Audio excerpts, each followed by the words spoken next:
Hello, everybody. Welcome into my latest live broadcast. It's Tuesday, the 9th of July, 2024.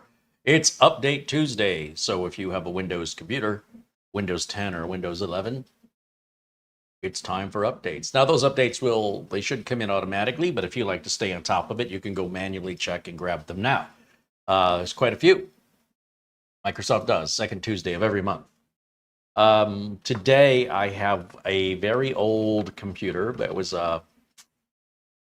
built by somebody, then second-handed, it's a second-hand computer that was built by somebody who used the heck out of it and then gave it to somebody else who then used the heck out of it. And now it's been sort of sitting and collecting dust. And I thought it might be fun to take a look at it, see what the heck it is, see how it was built or what condition or state it's in, and then see what we can do to I don't know, maybe repurpose the power supply and the case, anything else that's reusable.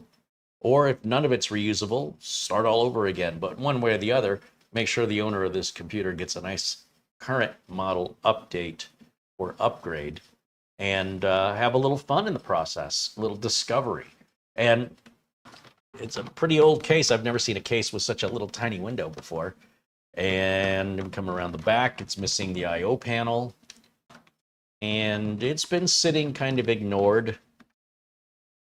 The heatsink appears to be just hanging there. I don't know how well the camera can show that through the screen. But I think maybe the best way to look at this will be to remove the panels and get the close-up camera, and we'll get a look at all the nitty-gritty just to see where we're at and make a plan forward. I guess this is a case by Thermaltake. I'm noticing the little Thermaltake logo down there on the bottom left corner.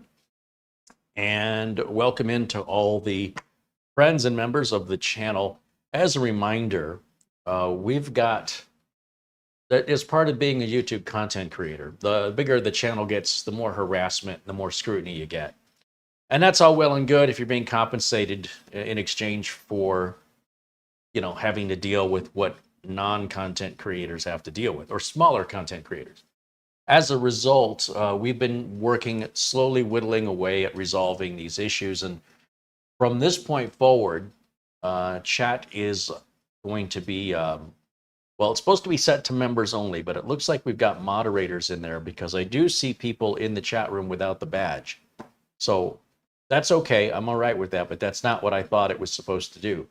The main thing is we want to encourage the folks who do not support our channel, the people that are there just to take, they're welcome to keep taking. We just don't want them disrupting and distracting in the chat room. I feel like that's something supporting members get as a benefit of their support. And the content the public can have at no cost. YouTube is no longer footing the bill, so it is costing more to make the videos than the videos will ever generate. So anybody who thinks they're doing me a favor by watching the videos, no, YouTube is no longer paying me. Let me put it to you this way. The amount they're paying is insignificant. It's fractions of a penny. So unless you and say 1 million of your friends watch my videos, it's not really, it's really me paying them to watch the videos. So I will continue to finance the general public's ability to watch the education and content that I create at my expense. But if they want to interact with me, if they want to send emails, if they want to talk in live chat, they've got to become a supporter and help us keep this thing up and running. And I think that's the most fair way to run it. We're still experimenting with this. I'm hopeful this should solve the harassment issues and disruption issues. If not, we'll figure out the next thing. But I think, I've worked this out in my head, and I think this is the perfect solution. So the free viewers can watch for free. The supporters can interact and watch, of course. And then there are some private videos that if you're a supporter, you can ask for access to, and I will give it to you individually. The bottom line is, and you're seeing a lot of, well, at least I'm seeing a lot of YouTube channels pull content down. And the reason they're pulling the content down is they're saying, well, if YouTube isn't paying me for this anymore, I'm not leaving it up. So I know the folks at Tech Deals have pulled down thousands of videos.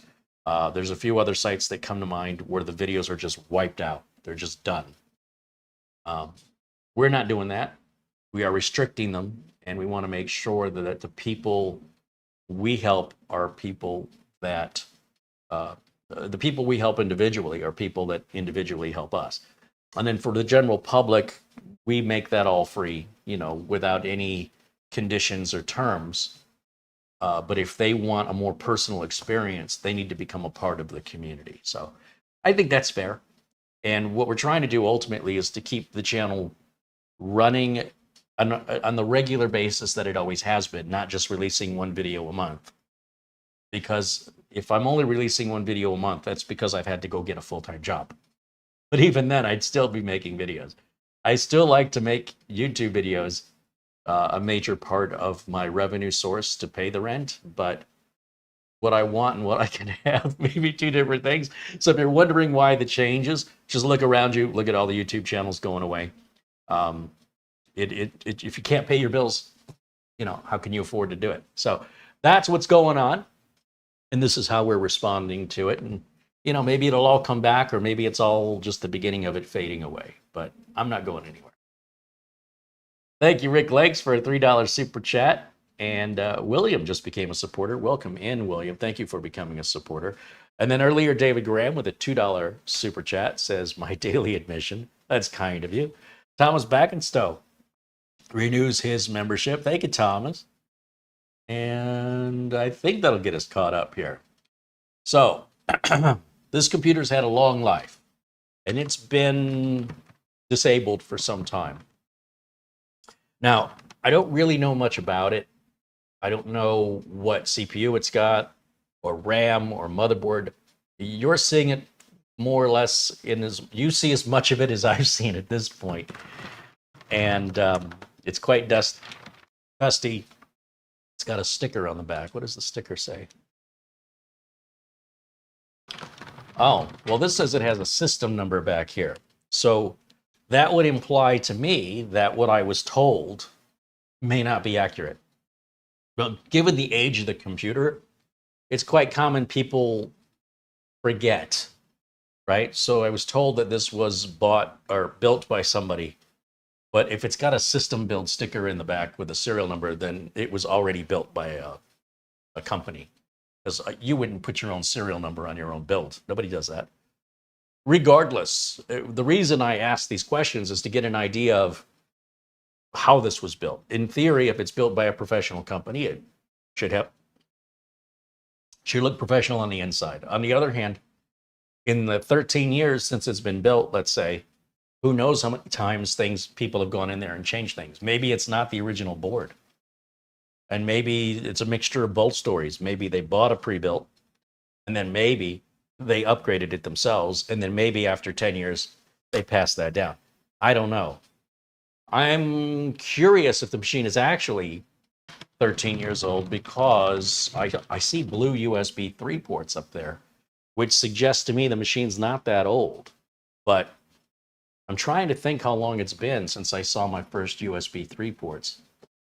It might have been right at the beginning, 13 years ago. So again, just trying to set my expectations. Now, there's quite a bit of dust on this, and that's to be expected when, you know, somebody puts something away to be worked on some other day. Like, it's not in a usable condition.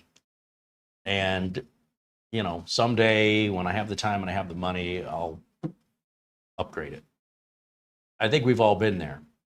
And I said, hey, I think that'll make a great video. Won't you let me have that? Well, it's pretty dirty. No, that's fine. That's a part of my job. Dirty PCs are just another day at the office. Don't let that hold you back. So let's get the panels off and see what's in here. What's going on?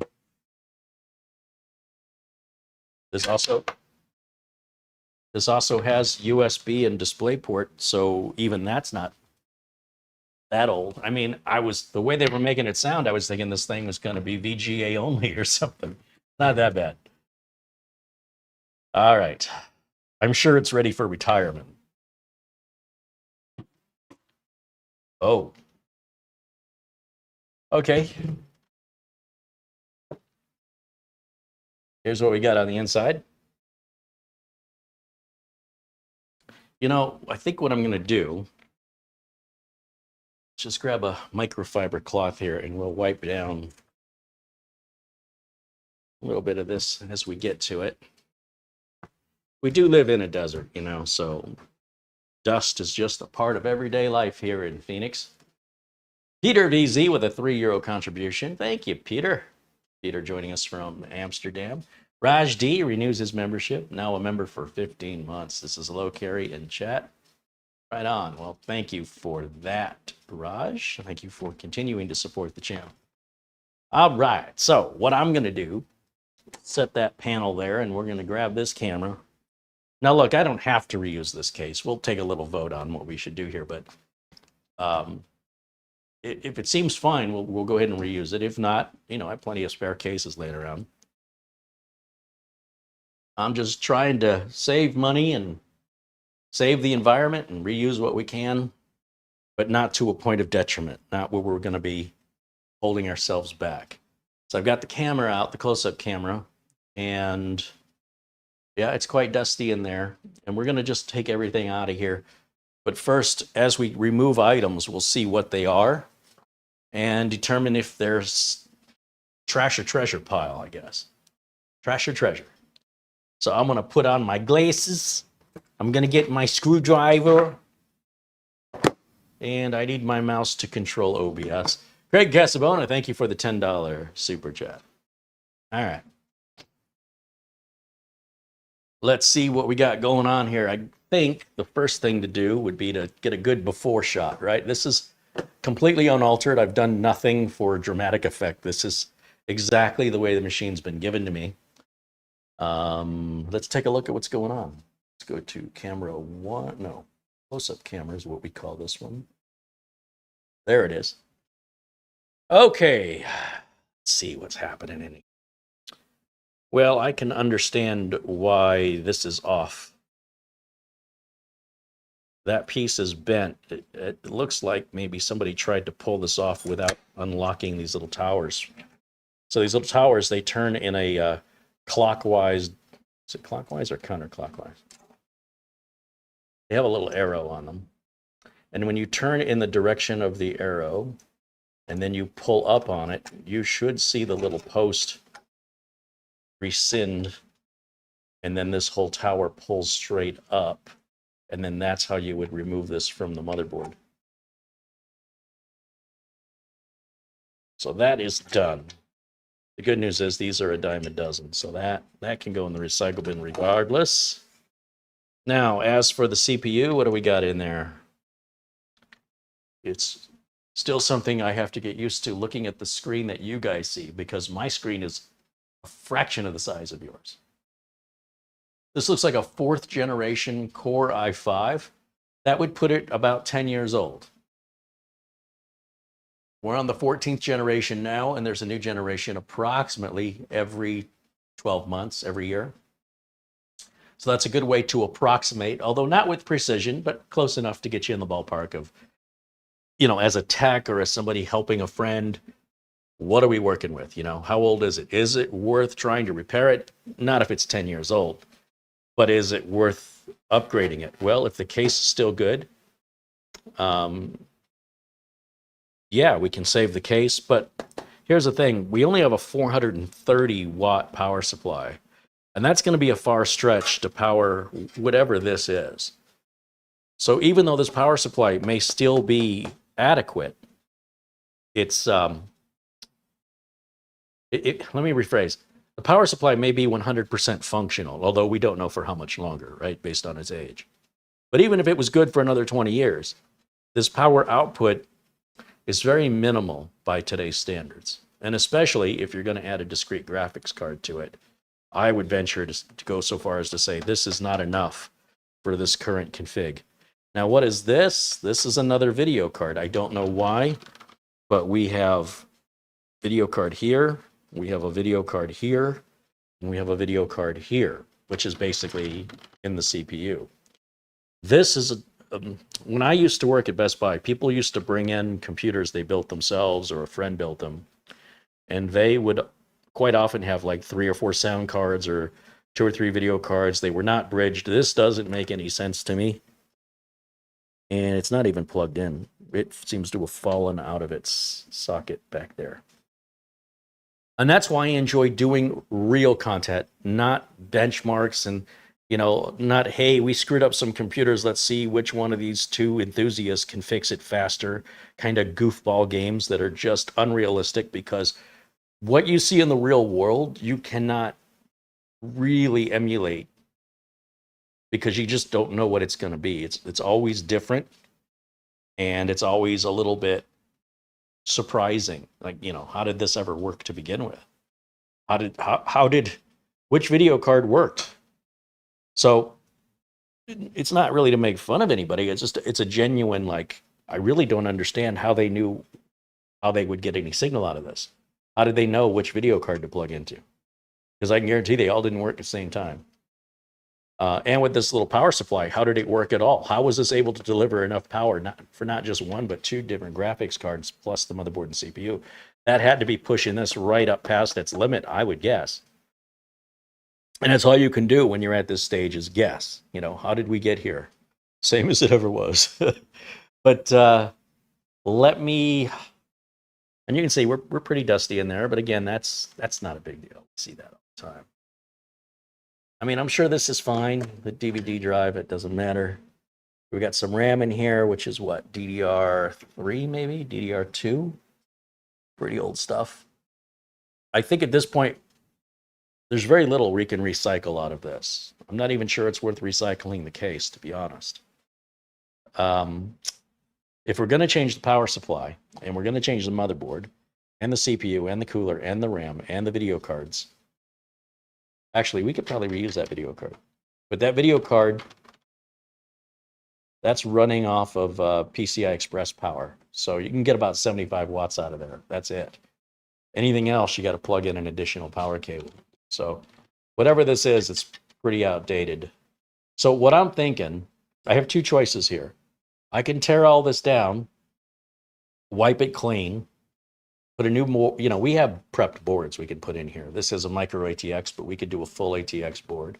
Pull the cards out, pull the fans out, dust it out, or save a little effort and just start anew.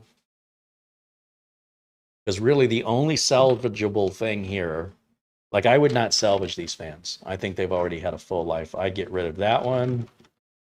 Oh, and you know what? That's the only one it's got. There is no other fan. Oh no, there is. There is. There's a fan back here.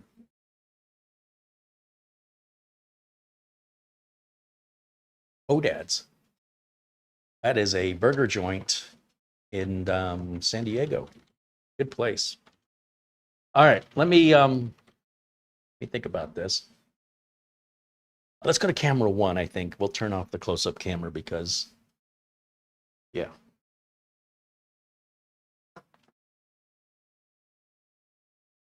There I am. And we'll just set that down over here for right now. Now, what I really enjoy is taking things apart. So whether or not I decide to reuse this case, either way, still want to take it apart. Because sometimes there are things hiding that you can't see until you get down in there. So let's just take every screw out of here, every single one we see. And we'll just collect them in a pile over here.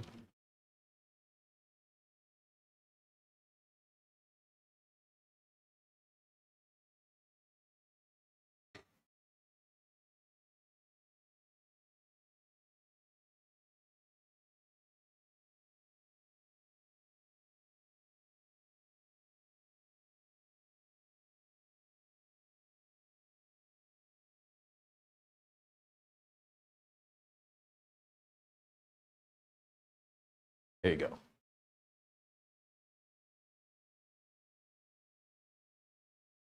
Just put that with the rest of my dust. All right. Yeah, you don't want to be a germaphobe and do this job. At least not without some medication. This is the worst I've seen. This is, like I said, for a lot of people, they get a computer, they never open it, they never dust it. And if it's a computer that was set aside, right, as a project I'll get to later, days turn to months, turn to years, and before you know it, the thing's been in a garage, ignored. I've seen them come in rusty. I've seen them come in with dead animals, not animals, but insects. All right, we have some kind of a PNY graphics card in here. Pretty low end. Might have the model number on those of you who want to see that. I'm sure it's old. There may be a build date on this somewhere. And as I mentioned, you guys, when I hold it up to the camera like that, you guys get a big magnified version of it, depending on how big your screen is, where I'm seeing it in actual size. So a lot of times you guys can see things much more clearly than I can. So don't hold that against me. That's just the way the filmmaking process works, right? If you go to a movie set to watch a major motion picture being filmed, and then you go to the theater and see it on the screen, if you thought that was actual size, then Matt Damon's head is about 4 feet around. Something to keep in mind. All right, so let's go ahead and take this graphics card, whatever this is, some gigabyte graphics card. This is a, well, look how clean the graphics card is compared to everything else. This must have been added later.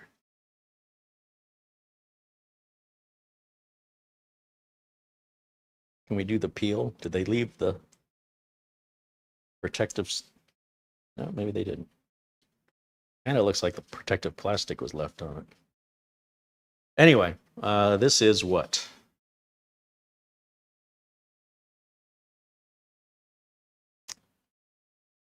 Have you look at it. Like I said, you guys can probably see it better than me.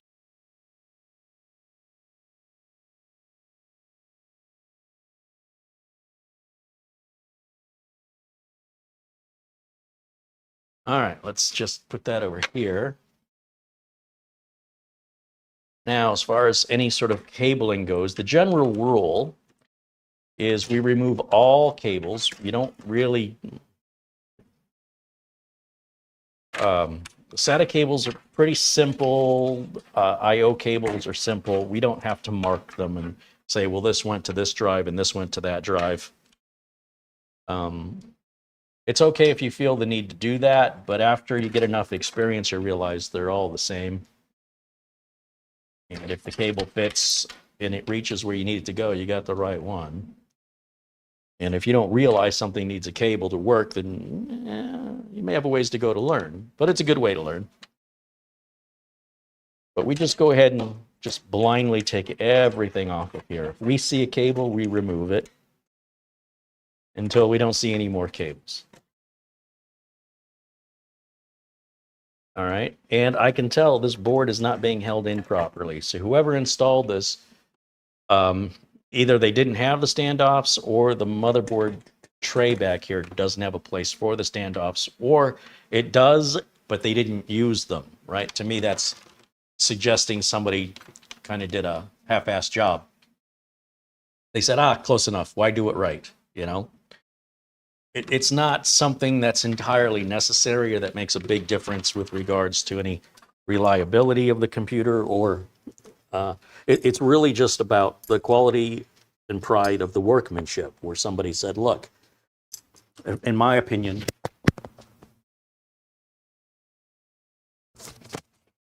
if you want to do something, do it right. Take pride in it. Don't take shortcuts just trying to get to your... It's like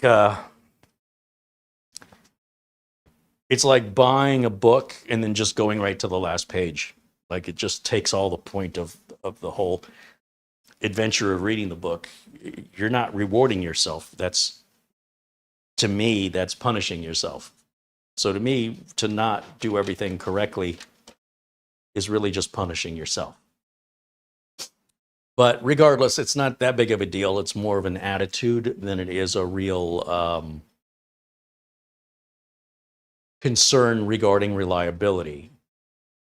It does kind of give me a clue as to how maybe the computer got here. Like if somebody who did this was this way with everything they do, then it certainly explains why it's in the state it is. But I don't know any of that, right? I take a little bit of information and I extrapolate it, and I could be completely wrong. Either way, I mean, I'm glad to have it, and I'm glad to work on it. And I'm also glad to show you real world examples that you're just typically not going to find on other YouTube enthusiast channels of real computers owned by real people in a real condition, for various reasons, right? Not everybody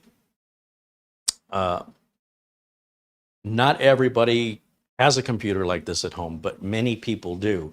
And a lot of times, especially when they're in this state, they're not ready yet to part with it. And so they end up putting it away for some other day. And then it just sits because some other day never comes.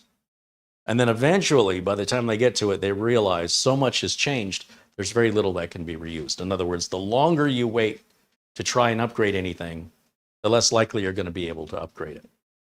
If you bought a brand new computer this year and then you upgrade it next year, it'll upgrade super easy, but then what would be the point of the upgrade? You're only going to go up one generation. But if you wait 15 years and then you want to upgrade, very little of anything you've got can be reused. And that means your upgrade is going to cost more, and then you say you might as well buy a new computer. So somewhere in between, having a brand new machine and having let's just say a 10-year-old machine, there's a reasonable time where you can upgrade. And once you exceed, say, 4 years, you ought to just plan on replacing the entire computer, in my opinion. The only difference or exemption to that would be if the computer you bought was a super high-end level computer. And then, of course, that extends the dates out for upgradability a couple more years.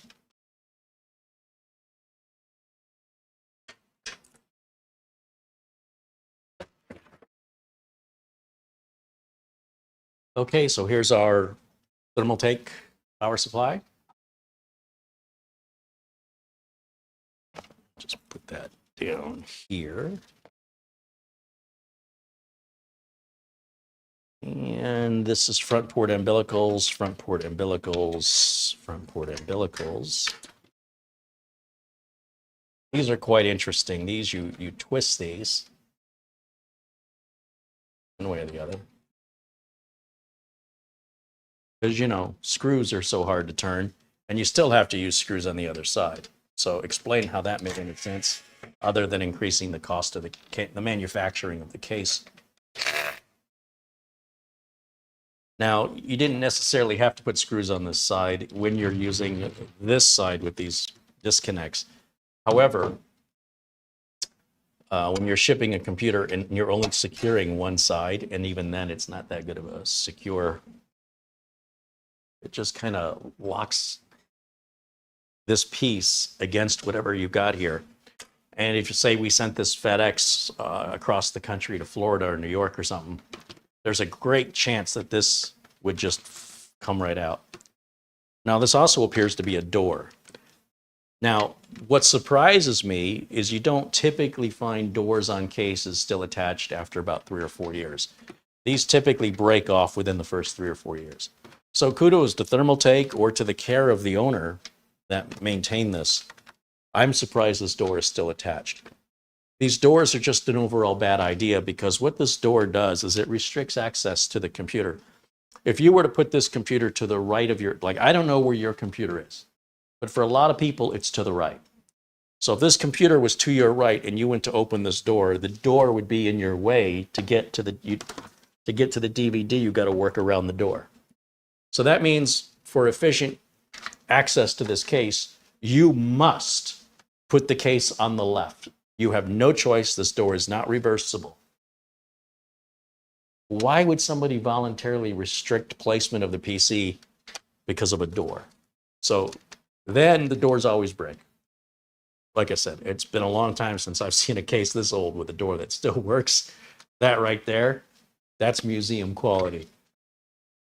Because you just don't see that anymore. Now, this will give us an idea of how old this computer really is, because there's always a date on these. This says September 2023. Oh, sorry, 2013 is what I meant to say. September 2013 is its manufacturing date. And if we assume that this was installed when the rest of this was done, we're looking at a computer that's 11 years old. Not quite 11. These, having the little arrows to take them out, is a pretty interesting idea. But again, nobody really uses any 5¼ inch devices because cases no longer come with this. You know, there's even a 3½ inch for a floppy drive if you still want to get an idea of how old the case is. So I'm going to suggest that this case is actually quite a bit older than 2013 and that was from an upgrade. And then we have a little access area here for another fan.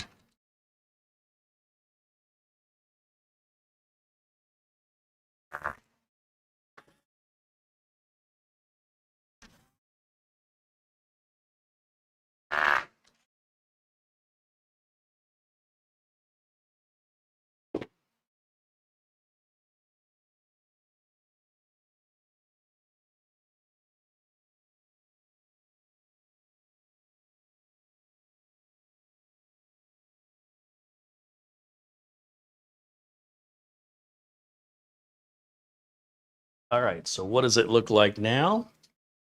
Now when we can remove what's been hiding,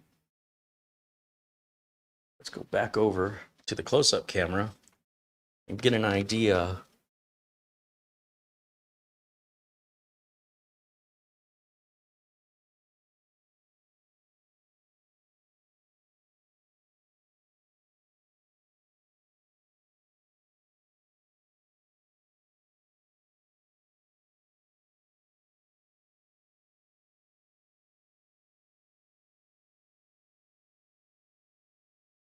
Now, you know, dust is easy. All right, cigarette smoke, that's something else entirely.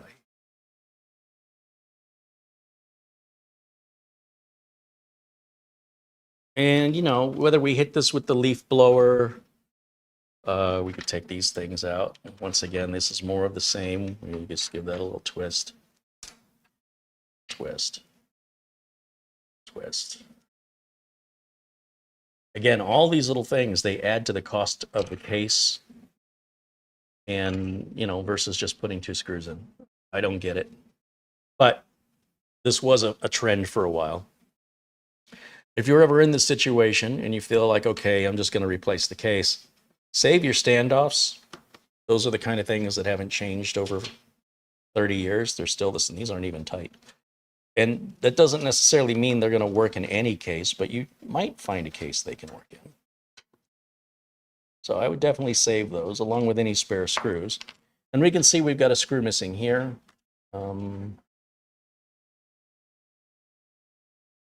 There's a screw there, a missing screw here. We have a screw here, missing.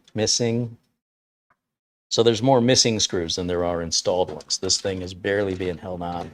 But again, it's really not detrimental. I mean, I guess as there's one screw, you're okay. But when you do pop your cards in and out and you're pulling up on the board and there's nothing here to hold it, it can cause problems. It can cause your RAM to pop out. It can cause the graphics card to not have enough room to remove, and it can make things more difficult than they need to be. So the reason the engineers have designed this with these holes, you also see there's little solder points around those. Those create grounding points. And that's to help if you were to touch the case, you know, after you're walking around on the carpet and you feel a static shock, and then your whole computer reboots, that's because likely you've not grounded the board properly. All right, so let's go back to camera 1.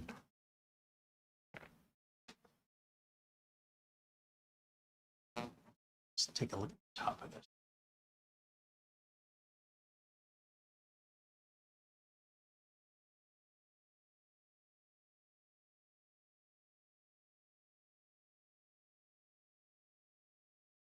There I am. Okay.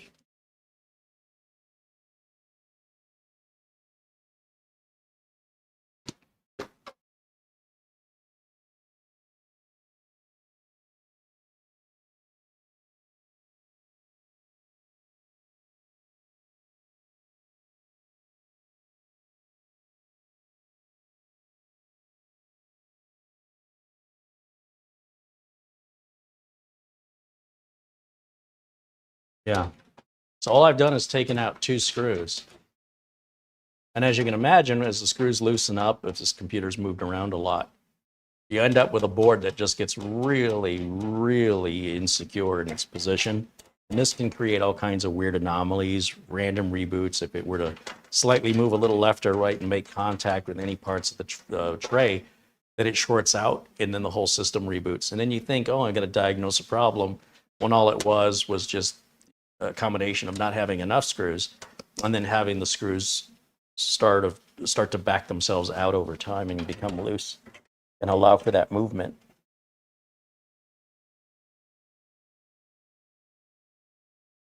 Now, normally when you would take a board out, you would do it with the system laying flat. I keep it upright so you guys get a good view. But yeah, if you're doing this at home, lay your system flat, work with gravity. Now, I know that oh, there it is. I was going to say a screw fell out, but it just landed right there. And the shame of it is we did have the standoffs installed, but they just weren't used for some reason. So these standoffs can be pretty hard to find, although these days with Amazon, probably a lot easier than it used to be.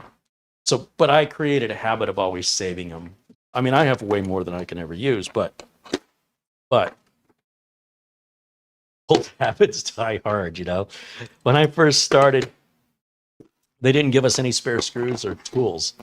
So I learned to start collecting things that were left over.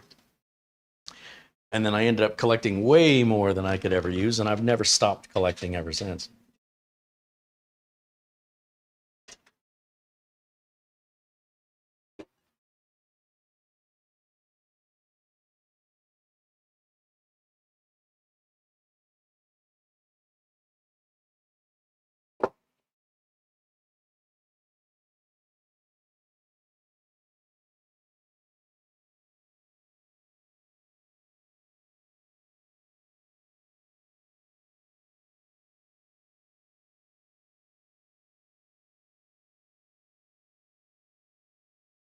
There's a few quicker ways that you can clean something like this if you find yourself in this position, and if you do want to reuse the case. You could remove the front bezel here.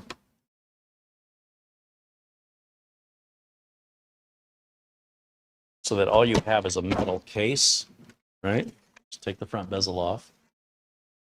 Remove this harness right here.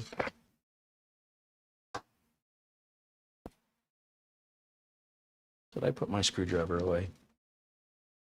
Darn my OCD. Always putting stuff back where it belongs. All right, let's grab that. And once we remove any of the wiring and electronics, we can just take it outside and hit it with a garden hose. Now, here in Arizona, where the days are in July, 115 to 118 degrees most days this month, we don't have to worry about rust forming. You can let it air dry. If you live somewhere more humid, you might want to just get a rag and wipe it down because you just don't want any rust to form. Or if it's a different time of year, you know, here in Phoenix, and perhaps it's actually only 80 degrees outside. But regardless of that, you can also keep pieces like this if you wanted a little portable power switch to use, if you're working on systems. Instead of buying a little, you know, you can buy the switches off Amazon, but if you have leftover stuff you're not going to reuse on a build, take everything off of it you can recycle, that you can repurpose, save yourself some money, and keep it out of the recycle bin. And it's just a little black plague. It won't hurt you.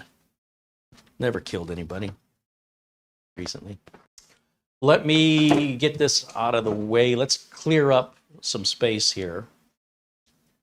And bear with me for just one moment.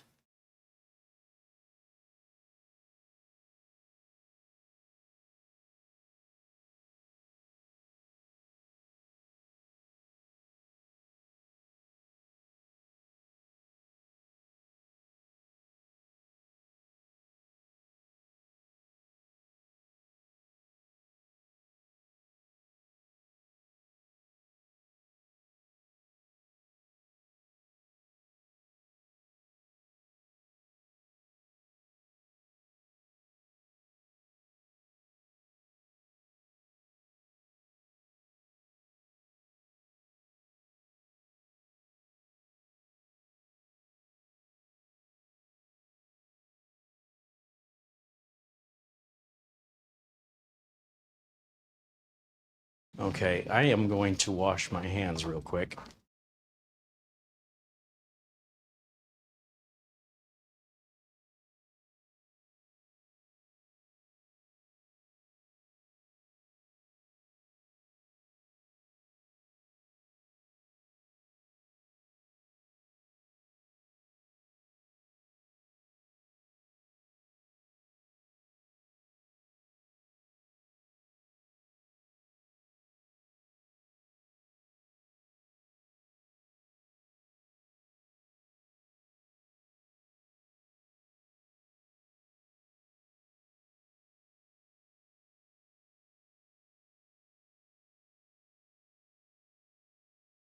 So now that I've established what we've got to work with, it helps me to know how to move forward from here, right? Is it worth trying to resuscitate this board? No. I mean, anything older than 7th generation is too old.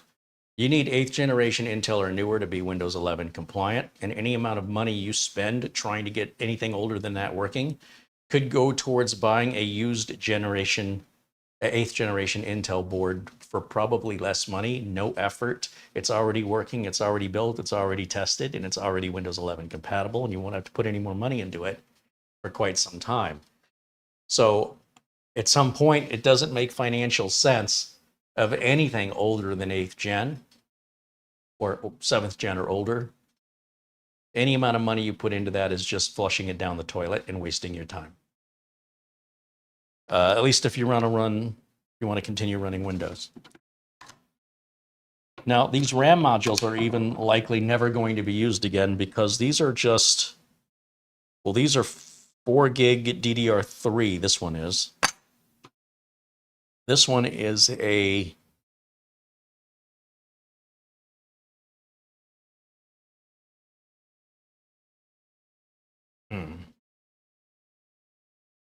It really made the writing small here. Again, I'll show it to you. You guys can be my magnifying glass because even with glasses, that is extraordinarily tiny. Oh, these are 8 gigs. Okay, I see right there. But we're still DDR3. 8 gigs was pretty big for DDR3. But it may be an 8 gig pair, not an 8 gig stick. Sometimes the labels mention the size of the 2 sticks together. So the 2 blue sticks here are 4 each, apparently. And these 2 green ones are either a total of 8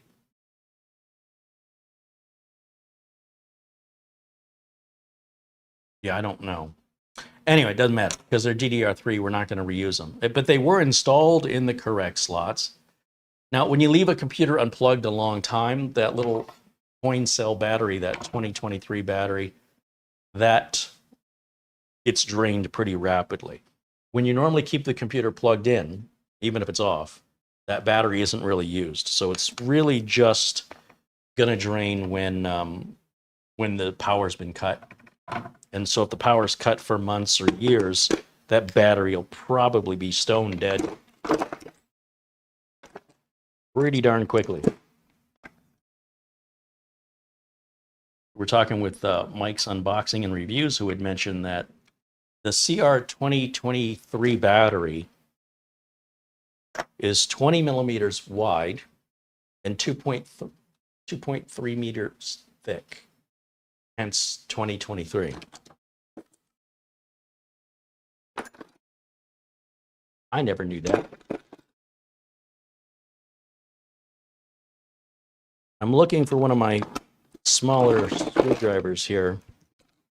I think I've taken them all over to Studio C. That's okay. I have extras. I'm just curious on the state of this button cell battery.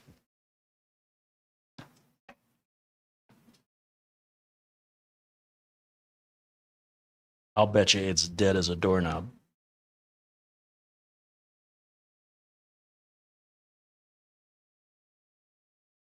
Okay, here's my battery tester.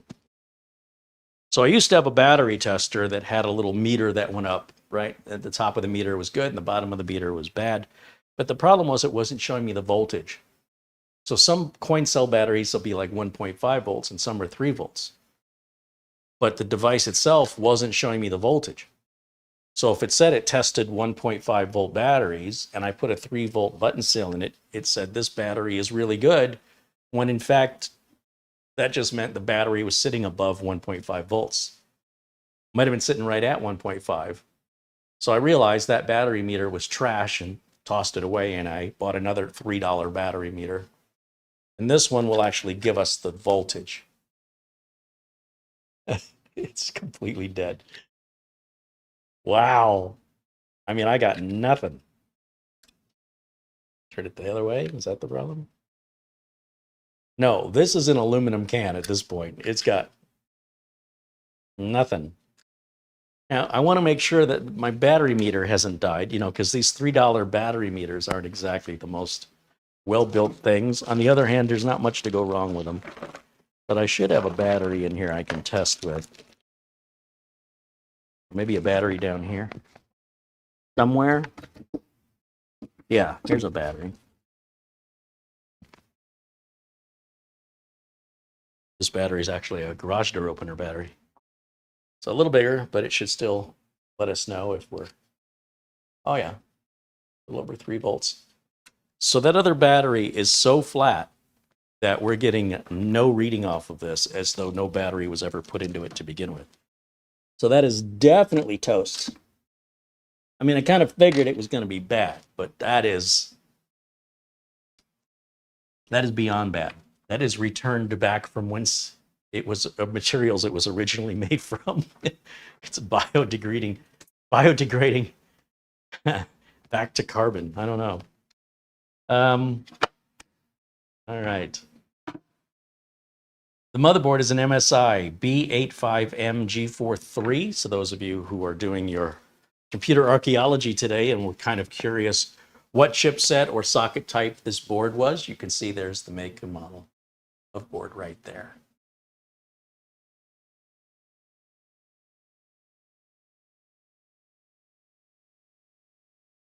Long before the days of the invention of the M.2 NVMe, obviously we've got no place to add that on this board.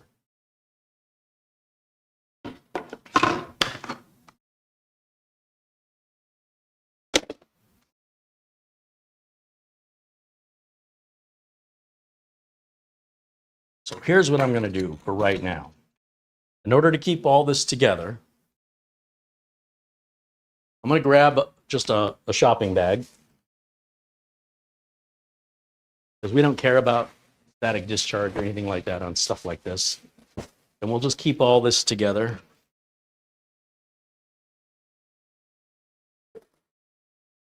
Sometimes these are worth holding on to. These can be sought after.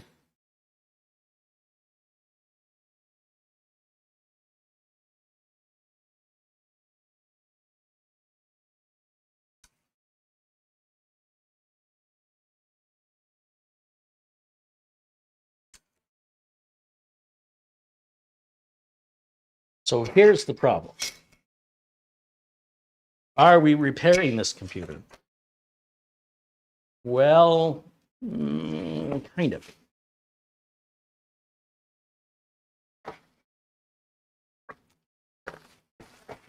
When you look in your refrigerator and you want to do good by saving food, so you've put something away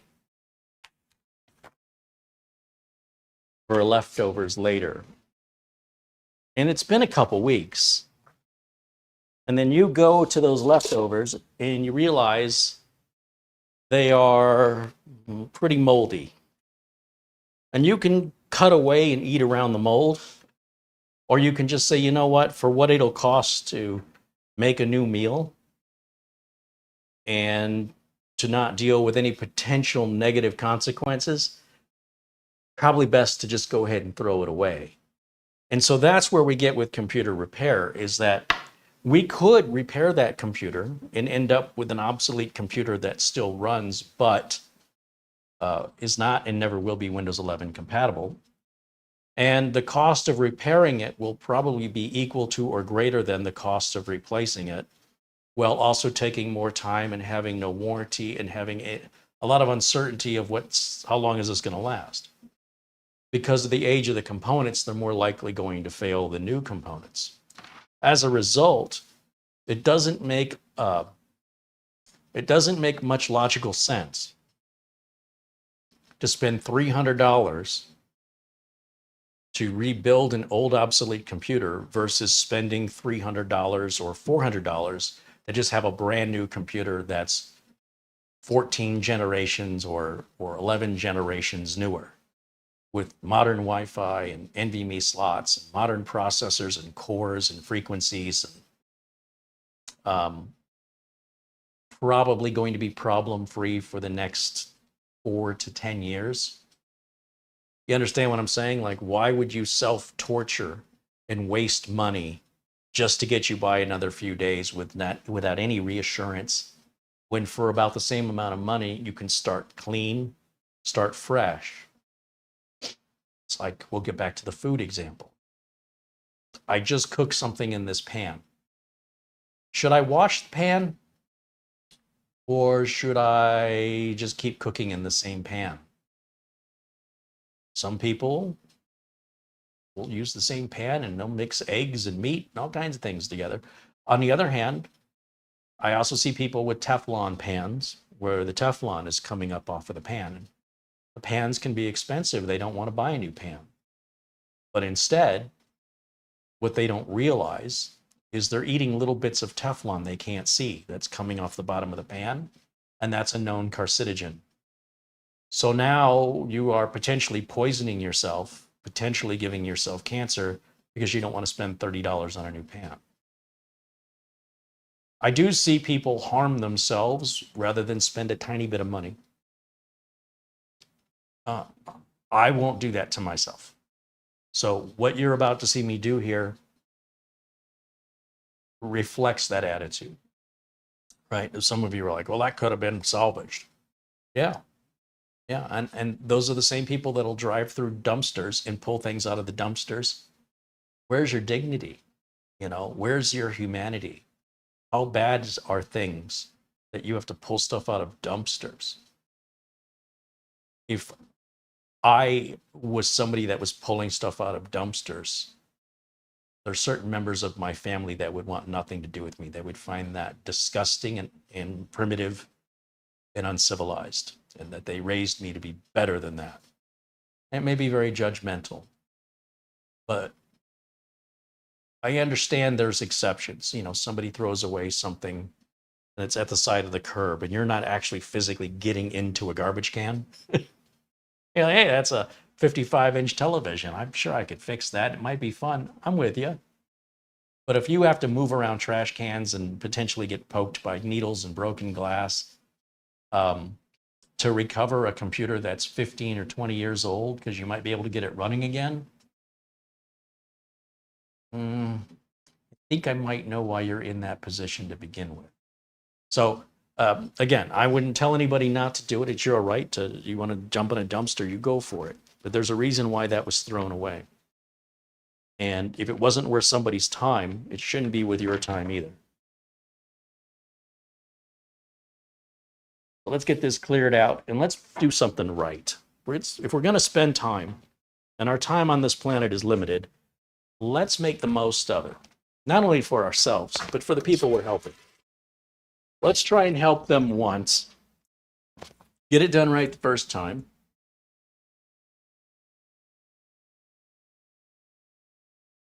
What was that? Pay once, cry once, and stop, dealing with a never-ending problem that just keeps resurfacing, driving you absolutely insane with, oh, what's next? What now? And losing all confidence in the computer. Takes a lot of joy out of it, all for just a couple of dollars. We're not talking a lot of money here. My first computer my first IBM compatible computer in 86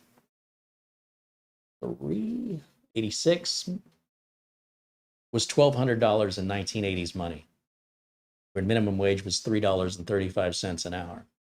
$1,200 in 1980s money is probably around $3,000 today. Now, for $3,000 today, I can get 1,000 times more power, 1,000 times more storage, 1,000 times more RAM, and still not spend more than $1,200 in 2024 money, which is more like $400 or $500, comparatively speaking, in 1980s money. So to hear anybody say this stuff is expensive, well, you should have seen what you get, how little you used to get and how much you used to have to pay for it. It wasn't that long ago. So it's never been cheaper. You've never gotten more for your money. And if it couldn't be any more affordable now, maybe computers aren't right for you. You know, maybe it's just like, I'm a big fan of gold. I'm not, but I'm just saying. I can't afford to buy any gold. Well, maybe you should align the things I like with what's actually attainable for me, or change things in my life so that those things can become attainable. But it's just a philosophy. And I'm not suggesting to you that my philosophy is better.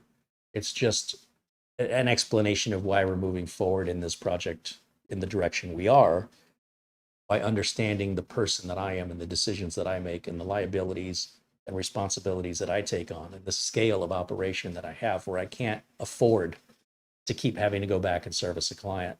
And most clients that need that can't afford to pay me. So that's a losing business strategy.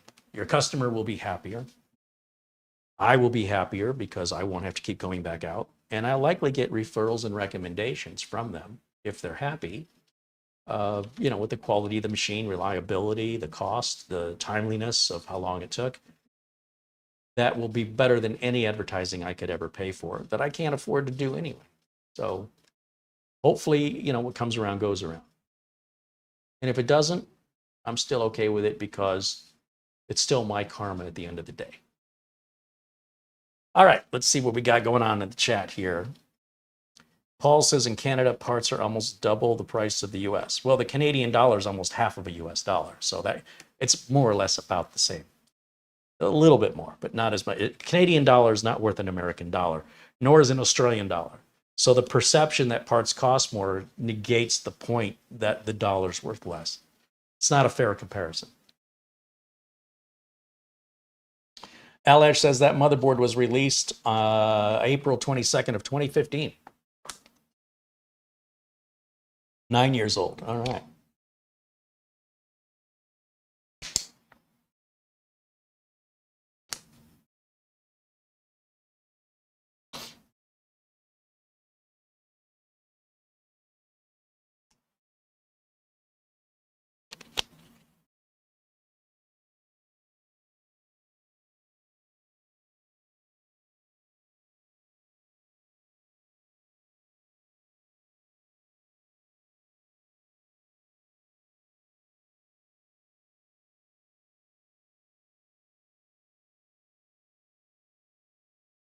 Just want to catch up here with anything I might have missed.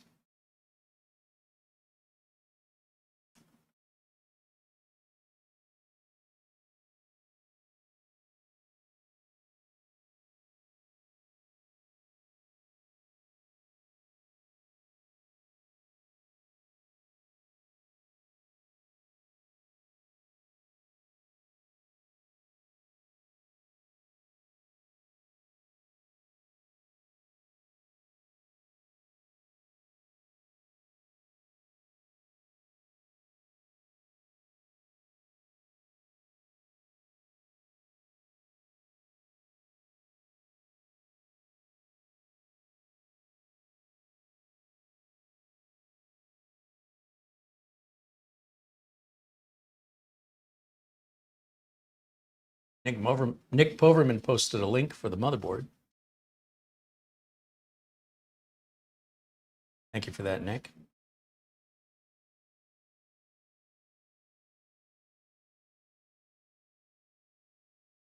£2 from our friend Ben Laird in Scotland. Thank you, Ben. And Robert Jones with $2.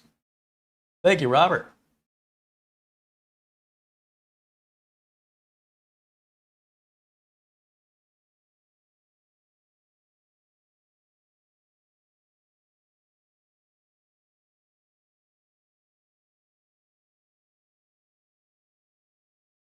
If you guys do not want to see the ads, there's two ways around that. One will be to be a member of the channel and be sure and watch members only videos. Those have no ads.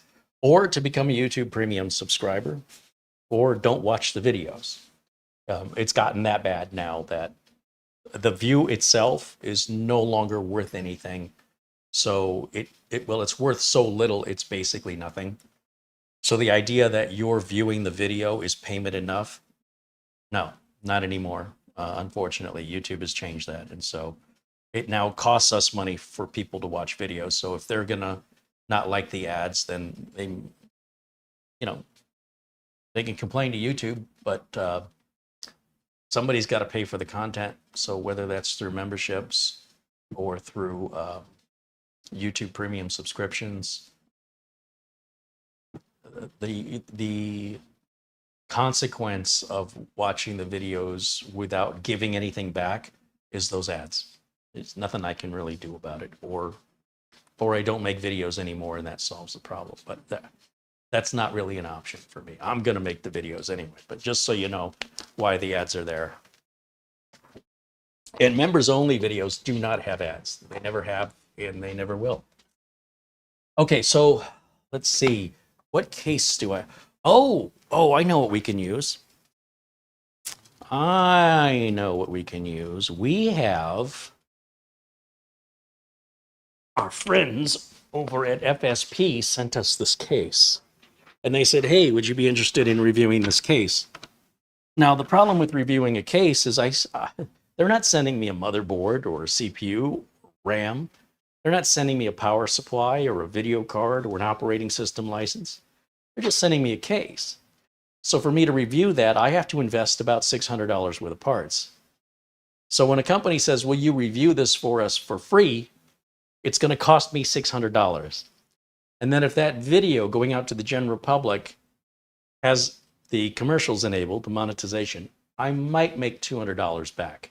At the end, it's costing me money to make these videos for free viewing members of the public. It's costing me money to agree to FSP to review their case for free in exchange for a free case. And then I think, what am I going to do with the case when I'm done with it? So this works out beautifully because you guys who want to watch for free get the free content with ads. FSP gets the review of the product. A person who will appreciate and use this case will get it with a full complete upgrade to their old machine. And that gets rid of the case for me. And that also makes somebody happy. And it gets it out of here. It's one less thing I have to move later on. And everything that's inside of it would also have to be moved. So by putting these spare boards and stuff I've got in there, that's all less stuff I have to move later. So everybody wins in this case, so far as I can tell. I should say in this situation. Well, hopefully we can get Mara to update the video notes to include a link to the FSP. Trying to remember the name of this case. It's a pretty large case. Now, the person this computer is going to doesn't really care about RGB. They can take it or leave it. This case is, it's got a little RGB on it on the front here. It's got 3 fans that are RGB that it comes with. And the size of it, it's a bit larger than your average size case. But I think that's probably a good thing in the sense that it'll be very easy to work on, should have very good airflow. The downside is a bit heavy. Mara says that's the FSP CUT593. So hopefully she can add that to our video notes. And this is from a company called FSP. And my thanks to our friend Jerry out there at FSP for sending the case to us. Now, the problem I have next is which of the boards that I have already prepped do I want to use? So let me take a peek back here and see what we have. Bear with me. I don't have any light. Better grab a flashlight.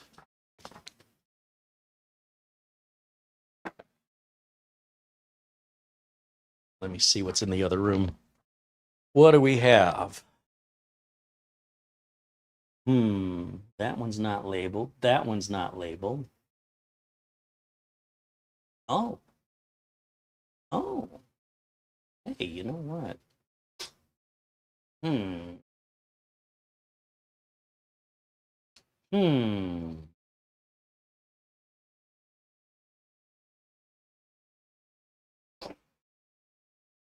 What to do? What to do?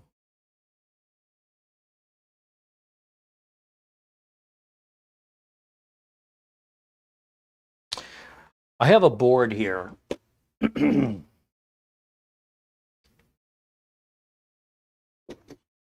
So here's my dilemma. I'd really like to help the person out, but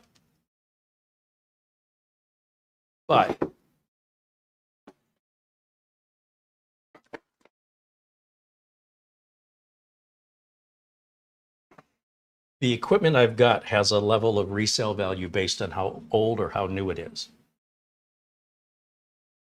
So while I'd like to give this person something much newer, it also means I'm going to be left with the older stuff that nobody wants to buy. That's only going to get older and be less desirable. So I think this might help me out by getting rid of the older thing. This is a Core i7 9700K. So that puts it 5 generations newer. It is Windows 11 compatible. And it's going to have RAM and storage and the cooler and the CPU and everything's already included. Plus, we need to put a power supply in it. And if they're going to put a graphics card, if they want to game with this, this will be perfectly fine for gaming. But we definitely going to need at least a 750 watt power supply. What do we have back here that we can use? You know what? What is this? Here we go. This will be good. The folks at Silverstone had sent us a few power supplies a while back. And these, again, aren't going to be the highest quality. They're very aggressively priced. And they're not, I believe they're not modular. So you end up with a lot of cables. And you need a big case in order to hide all those cables. If your case is too small, you won't even be able to put the panel back on because you have too many cables. So there was some limitations on these Silverstone power supplies that left it on my shelf for a while. And once again, it becomes an item that becomes difficult for me to sell to somebody who's interested. So this may benefit me to get rid of some parts here that they're good parts, don't get me wrong. But I wouldn't build something like this and charge somebody for it and have to warranty it because of the fact that these are used. And this power supply, well, it's not used. The jury's still out on how reliable these are. I don't know yet. It might be great. I don't know. But if I'm doing this as a favor to somebody, then I don't feel the same obligations. I always want to make sure I do the best job I can.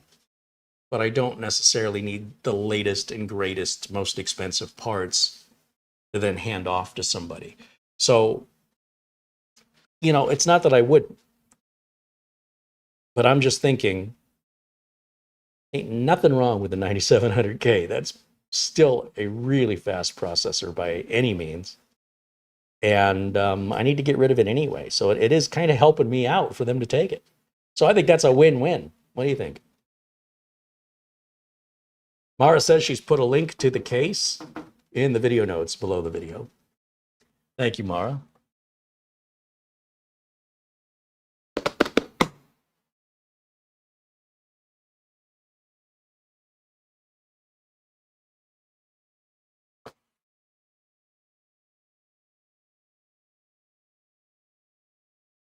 Oh, you know, I am mistaken. This is a modular power supply.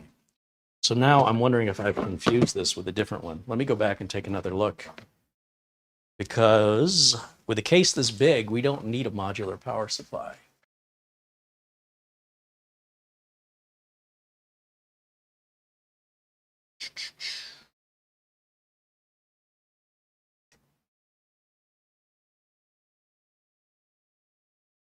I want to open up. This is another one that This is from EVGA, and these were on a clearance sale, and I bought a bunch of them. I want to say this is going to be a modular power supply too. Really don't want to use modular. But if that's all I have, obviously that's fine.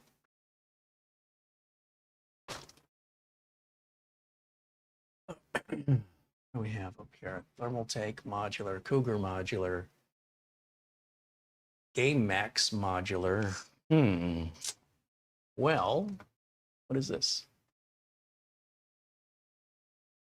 G3 modular.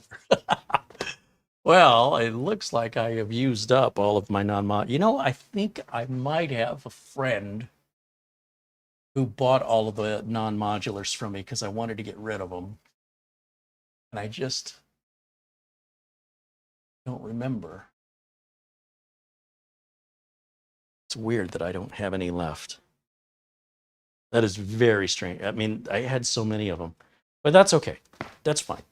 We'll still use the Silverstone. The fact that it's modular isn't going to hurt anything. It's just that in time, if somebody doesn't really understand that all of these modular cables are proprietary to the manufacturer, and that if they misplace the cables, or they find a modular cable and they're not sure if it goes to the power supply or not, they risk damaging not only the power supply, but the thing they plug into it. Just because the cable fits in the back of the power supply, you may have the wrong cable completely. It may be wired completely backwards. And when you plug it into your $1,500 graphics card and smoke comes out, there's no warranty issue. You did that to yourself. So my preference is to not use the modular power supplies for a number of reasons, mostly because people lose the modular cables. And then that leads to a whole series of comedic events that follow in trying to, go on Amazon, find the right cables, wait for them to arrive, postpone whatever the upgrade or repair was until the cable comes in.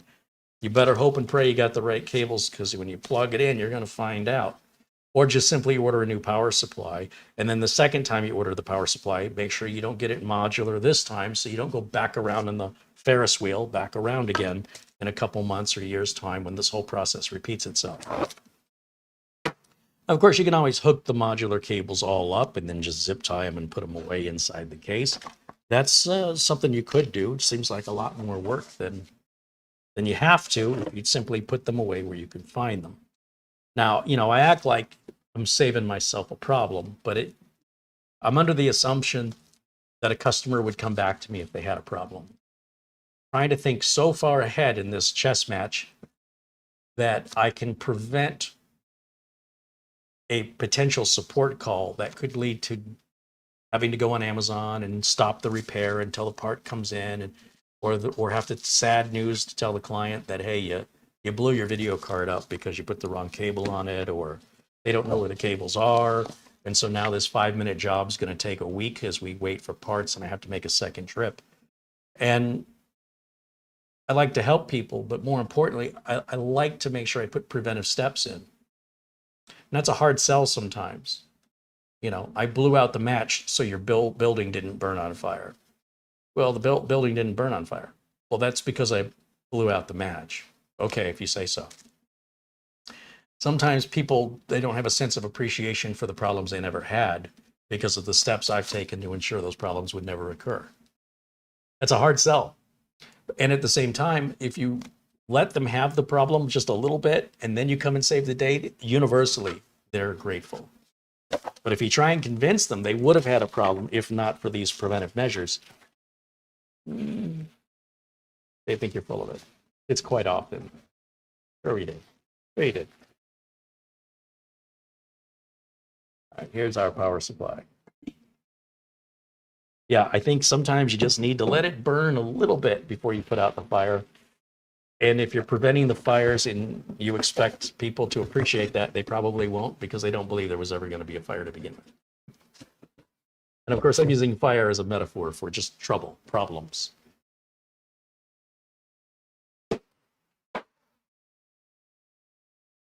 If I fix a problem, I get gratitude. If I prevent a problem, I'm a liar.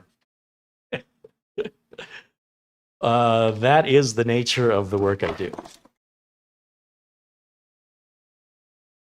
In other words, how can you tell me for sure I would have had a problem? I can't. But did you have a problem? No. Okay. So I don't know what else to say. I guess it was dumb luck. All right, let's see. This glass has like a fabric pull tab on it, which is almost like a pair of pants or something. It's got fabric. Weird.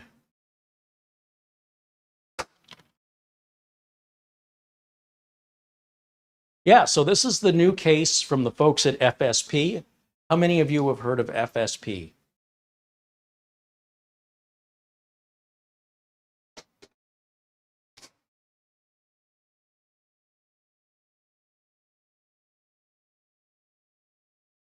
What do I do with my drink? Didn't I just have a drink right here? Oh, I'll tell you, this getting old isn't for the birds. What do I do with my drink? Where's my glasses?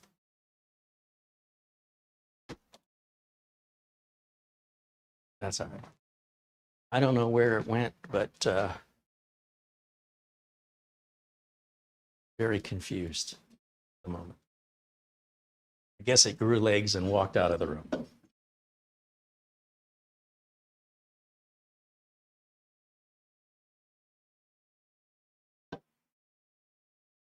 Ajahn Guy said he's never heard of FSP. So FSP's been in business a long, long time, but I know they're not one of the more popular brands with regards to how much money they spend on YouTube influencer marketing. And if you know me well enough, you know I would much prefer to give a smaller brand my time and attention here and introduce you to them than the bigger brands that can buy your attention.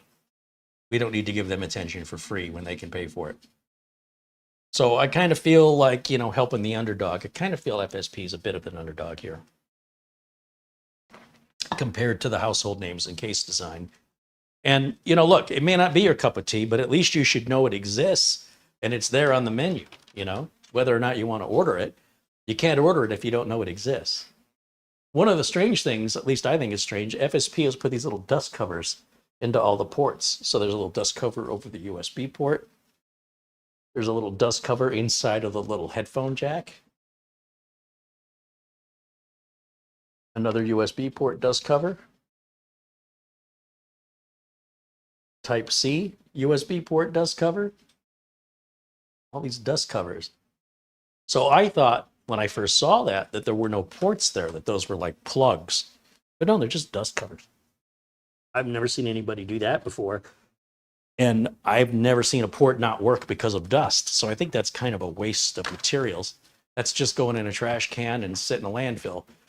Now, that being said, we look around the case. We have a very large case here, full-size ATX. And that means it's going to hold micro ATX and even mini ATX without a problem. You know it's a full-size ATX if you've got 7 slots. If you only have 5 or 4, that's going to be micro ATX.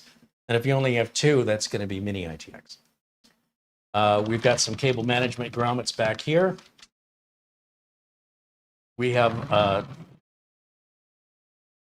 2-bay 3.5-inch drive holder, which has this white box that contains all the screws to put everything together for this case. We have, what I'm not a big fan of, are the screws that hold your PCI slots in are on the outside of the case, which then has this little piece that holds them down on top of that. I don't like that at all. I despise this. This to me is a sign of a cheap case.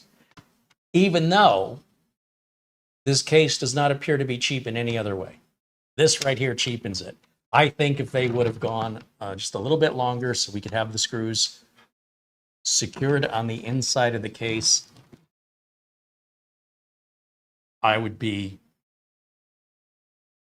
the fact that I call this a cheap case, I only see cheap case manufacturers do this. This is like a cheap shortcut that I can't get behind it no matter what. I just find that this particular thing right here, if you have to go to the outside of the case to secure down the parts that are installed on the inside of the case, that suggests to me you bought one of the cheapest cases on the market. And I'm not saying this is the cheapest case on the market, but I don't know what about this in cheap cases, why they go together so often.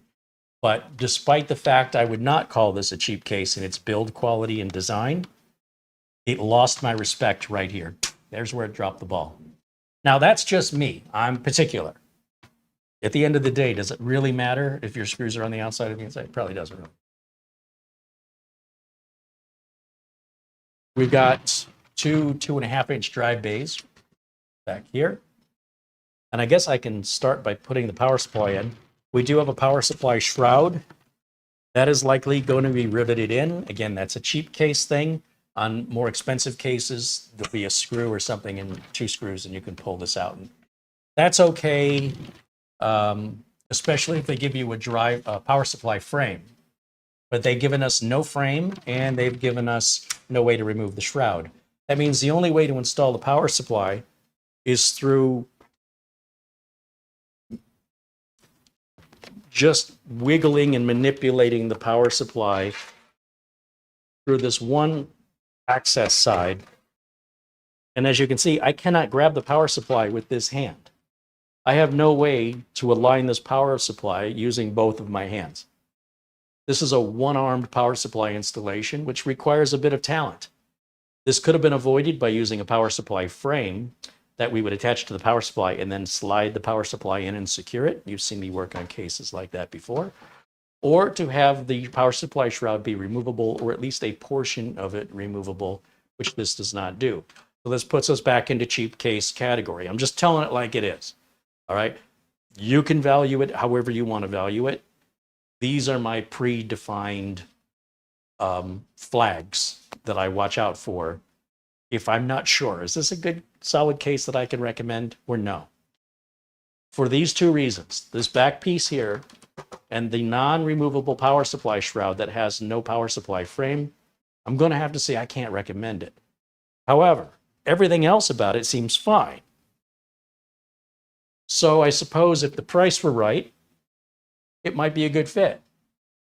But that also puts it into cheap case category. So it is what it is. I didn't know, when FSP offered, I didn't know. Are they sending me a good quality case? Is it going to be a cheap case? That's why we make these reviews. Is it a cheap case to you? That's for you to decide. I would not sell this case to a customer because I don't want my name associated with a cheap case. But that's by my definition. So please understand, the information I'm giving you is subjective, and it is of my opinion and of my standards and my values. That does not mean that the case isn't worth buying. That's only something you can decide based on what your expectations are and what your values are. Now, on the back, we have a thumb screw here at the very top that I was just unscrewing when I was talking to you. And it looks like this whole top piece comes off. Oh, yeah. And we have a screened filter in there. And we have room for what appears to be some pretty large liquid cooler management, liquid cooler radiators up in there. Even though they've got a mesh screen here. So the problem with this design, and the reason we're going to fall back once again into cheap case category, is if you put the fans to your liquid cooler, to your radiator, and they're pushing air out the top, you don't want a screen here. That screen restricts your airflow. On the other hand, if you're putting your fans on the top and they're going to pull air in from the top of the case, then you do want the screen. So the screen should be removable based on the direction, the orientation of the fans. We do not screen exhaust air. Who cares? All that does is restrict your exhaust, and that impedes your airflow. And if you ever look at the installation instructions of most all-in-one coolers, they always advise to put the fans at the bottom with the air blowing out the top. Because if they're RGB fans and you turn them the other way, you won't see the lights. you'll see the back of the lights. So I don't know who that's for. And I also don't know why it's not removable. So putting a filter on it means this is intake air only. Or you're potentially impeding the cooling ability of your all-in-one cooler. Now on the front, we have 3 pre-installed fans that looks like, how does this come off? Oh, well, that comes off nice. We've got magnets. Nothing down here, just a couple of feet. They lock in here, and then the magnets will stick to this bezel. These look like 140s, RGB. When the fans are white or translucent, that usually means they have their RGB. And another one that matches here in the back. And you can see this is the side that brings air in. Okay, and that's going to bring air into our case,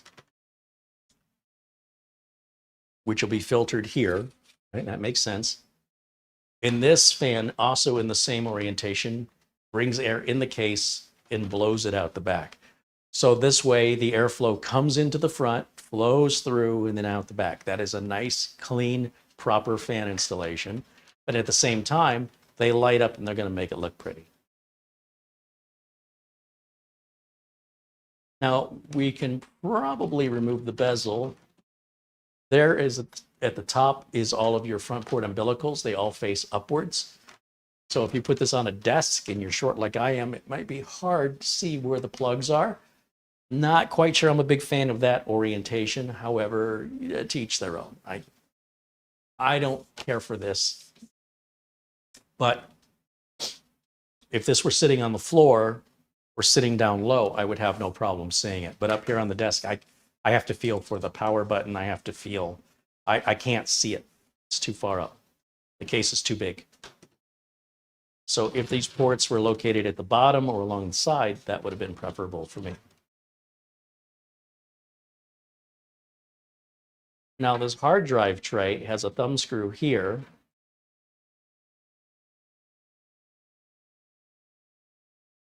And then there's like a little release mechanism down here. I push that down, the whole tray comes out. Hey, that's pretty cool. So what you're going to find on this review is you're going to find me being completely honest with things I like and things I don't like. And if you want to keep score and see which one wins, have at it. At the end of the day, the fact that it has so much of a, what I call cheap quality to it, I can tell you right now, I would not sell this to a customer. But if you're not my customer, feel free to buy whatever you like. All right.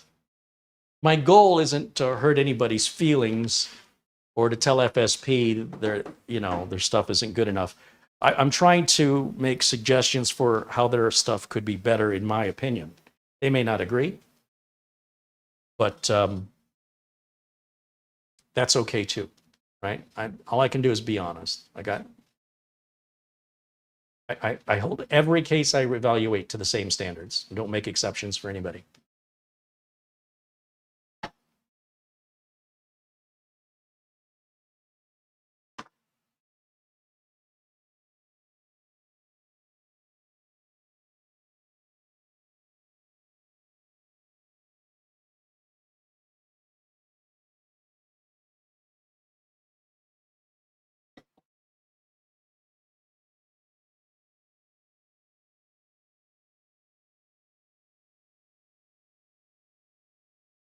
Barry Klein says you put the filter on the output so the CPU dander won't be blown into the room.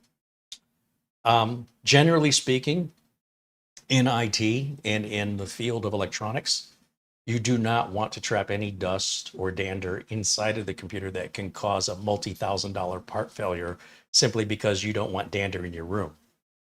You use filters in your room if you're sensitive to dander. You use a vacuum cleaner, or you have it cleaned regularly. So as your multi-$1,000 piece of delicate electronic equipment is not doubling as an air filter for your nose. That is generally considered in the IT field to be common sense. For anybody to do it any differently than that would not be an example of the industry standard of how we're trying to protect the electronics. We're trying to keep them from getting too hot. We're trying to prevent them from failing. And in order to do that, we need to move air through there, and we filter the air as it comes in. Now, if your room wasn't filled with dander to begin with, there wouldn't be anything going in and the filters wouldn't be necessary. So you should not be using this as a room filter. If you choose to, you're welcome to, but that is not a generally acknowledged or accepted a belief. Maybe he was kidding. I don't know.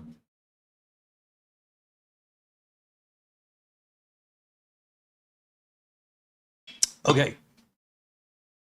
Do I have screws for the power supply? Yes, I do.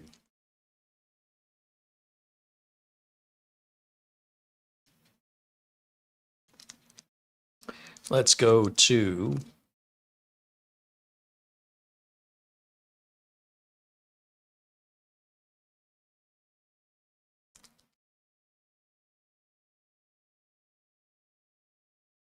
save that little bag. And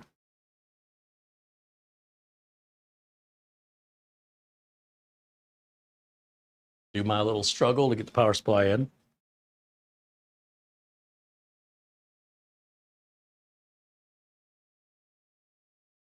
It's very unnatural for me to grab a power supply from the front and the back to try to align it. I've always gone side to side since the screws are located where they are. It just seems to be a much easier way than what it's forcing me to do here.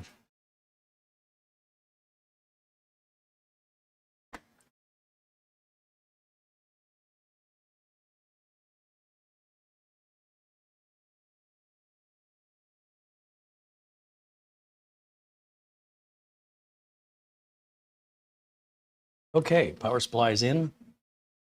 We have a lot of fan and RGB cables in this.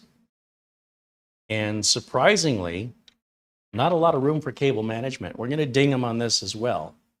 The space right here is so thin that when we bundle up all the extra cables that a case of this size could potentially have, it would not be possible to put this back panel back on because they've not given us enough depth.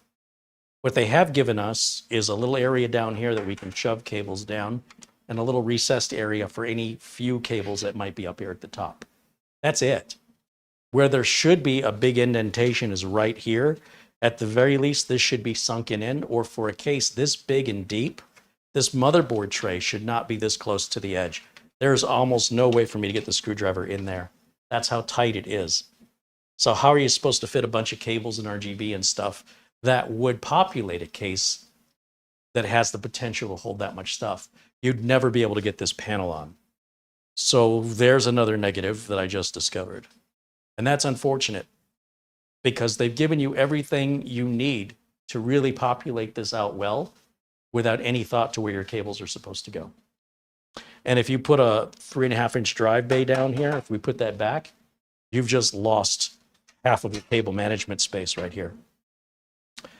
So all the cables that run through here, these are already almost going to be up against the back of the side panel just as it is, and we're only going to make that worse. We're only going to add to this. And that's going to make putting the side panel on more like closing an overfilled suitcase. And if they were going to do that, they shouldn't have made the case so big because it defeated the purpose, in my opinion. Can't really use that space unless you're putting in devices that don't use wires. And if you are using devices that use wires, you better be really, really creative in how you're going to figure out how you can keep them thin enough. You will see other case manufacturers where the first, 5-6 inches, right up to these grommets, this is bent inwards, so it's about here. And then you have all of this room here to run your cables. I don't know why they didn't do that. It's the same piece of metal. It's the same cost in manufacturing. You're just putting an indentation right here. My only thought is maybe they wanted to keep this free for a big liquid cooler, but you've already got room for a big liquid cooler. So maybe the thought was, let's make it so you can have two liquid coolers at the same time. But if you're going to do that, you're going to have 4 times the amount of cables, and you've got nowhere to run those cables. So that logic just doesn't sit, doesn't work. I'm not saying it's not possible, but it won't be easy. They certainly did not make it easy. Now, I'm a bit spoiled when it comes to other manufacturers pre-installing standoffs for us. This is a full-size case, but it does not have full-size standoff locations. We have a standoff here and here, here and here, here and here, but nothing on the far edge of the ATX standard. So no motherboard wider than this can go in there without you adding more standoffs. So once again, when we look at bigger case brands, they're already installed 3 across, 3 across, 3 across. For some reason, FSP has decided to go 2 across, 2 across, 2 across. And if you want the third one, you can do it yourself. But by the way, the case is massive. So they're making the assumption that you're going to put a tiny board in a big case. Then why are you buying the big case? So there's another ding. I think the negatives are starting to outweigh the positives. And that's unfortunate because I would not take this on for review if I thought I wasn't going to like it. But I am always going to be honest, even if it means potentially a manufacturer doesn't want to work with me again. It's only intended to help the manufacturer understand where the value is and how it's perceived by the person who's actually going to live with it and use it. We call this eating your own dog food. Build your own computer out of your own parts, and then you'll understand where the frustrations are in building. And then keep that in mind in your designs. Now, I can only assume that they've not built in their own cases, or at least not to the extreme for which they've justified the case design. Because if they did, they would have soon found out that just is not easy. And then change the case design. So there's the theory, this case should be easy to work with, and then there's the actual reality of working with the case. And if all you're doing is theorizing your engineering designs without actually person engineering them, getting their hands dirty and actually working it, not having somebody else do it, have the designer do it, and see, and have the designer work with the competitor's product and see which one the designer prefers.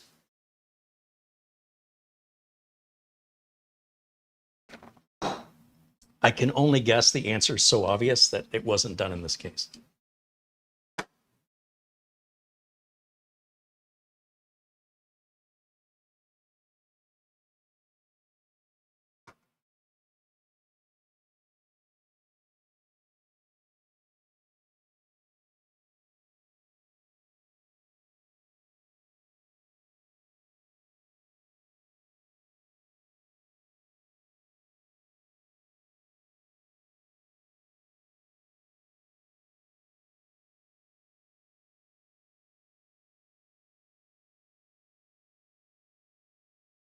Asking in the chat if there'll be enough clearance for this cooler.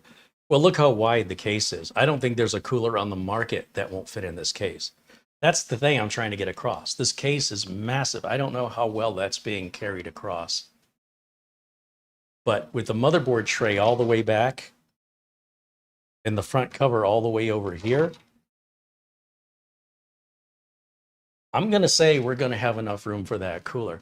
Now, my hands might be off a little bit, but I'd say we probably have a good 3 to 4 inches on top of this cooler before that other panel. That's just how deep this case is. And that's why it's so weird to me that it's so poorly equipped for both consideration for cable management, the lack of pre-installed standoffs. It's just very strange to me. Now, of course, I'm guesstimating, using my hands and my eyeballs. Once we get it in there, you'll see. But it seems very obviously this is going to be dwarfed inside of this. And I don't think there is a cooler on the market that wouldn't fit in this case. I could be wrong, but I can't think of one. Let me go ahead and lay this down.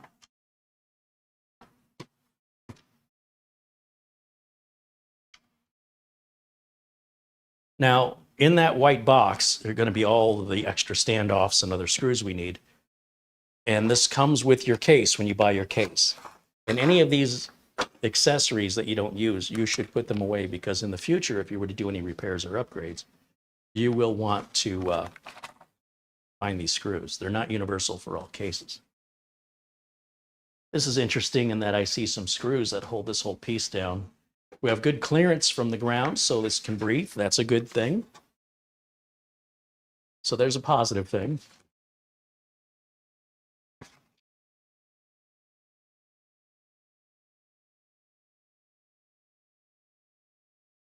So this whole box just for this one bag. Oh, look, they've given us those little plastic standoffs I haven't seen since the 1990s. That's for a motherboard that has a mounting hole for which the case does not have a mounting point or standoff. I haven't seen these included with any case for about 25 years. So I don't know if SFP is coming from the past. I think if I worked at FSP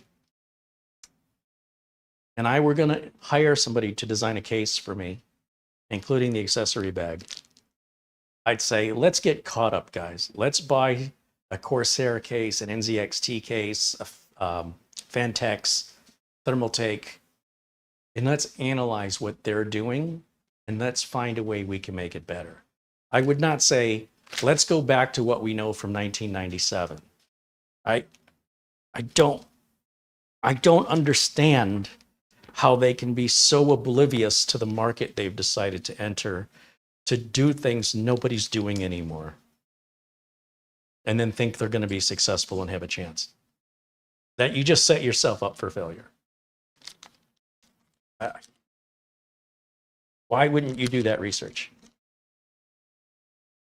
This is expensive to pay for the engineers, to pay for the design, to pay for the manufacturing, the packaging, the distribution.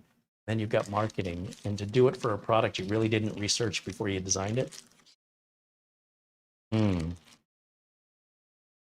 Is that just cutting a corner, or is my imagination just making up stuff that didn't happen? Because I don't know any other way this can happen.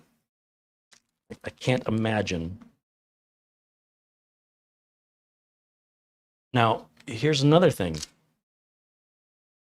And we got into cost factor.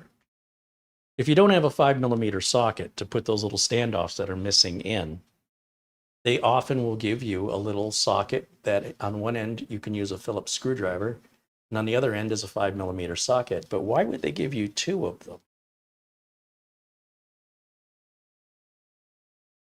So mistakes in packaging cost the company money. There's no reason anybody would need two of these. This adds to your cost. I think it's a mistake.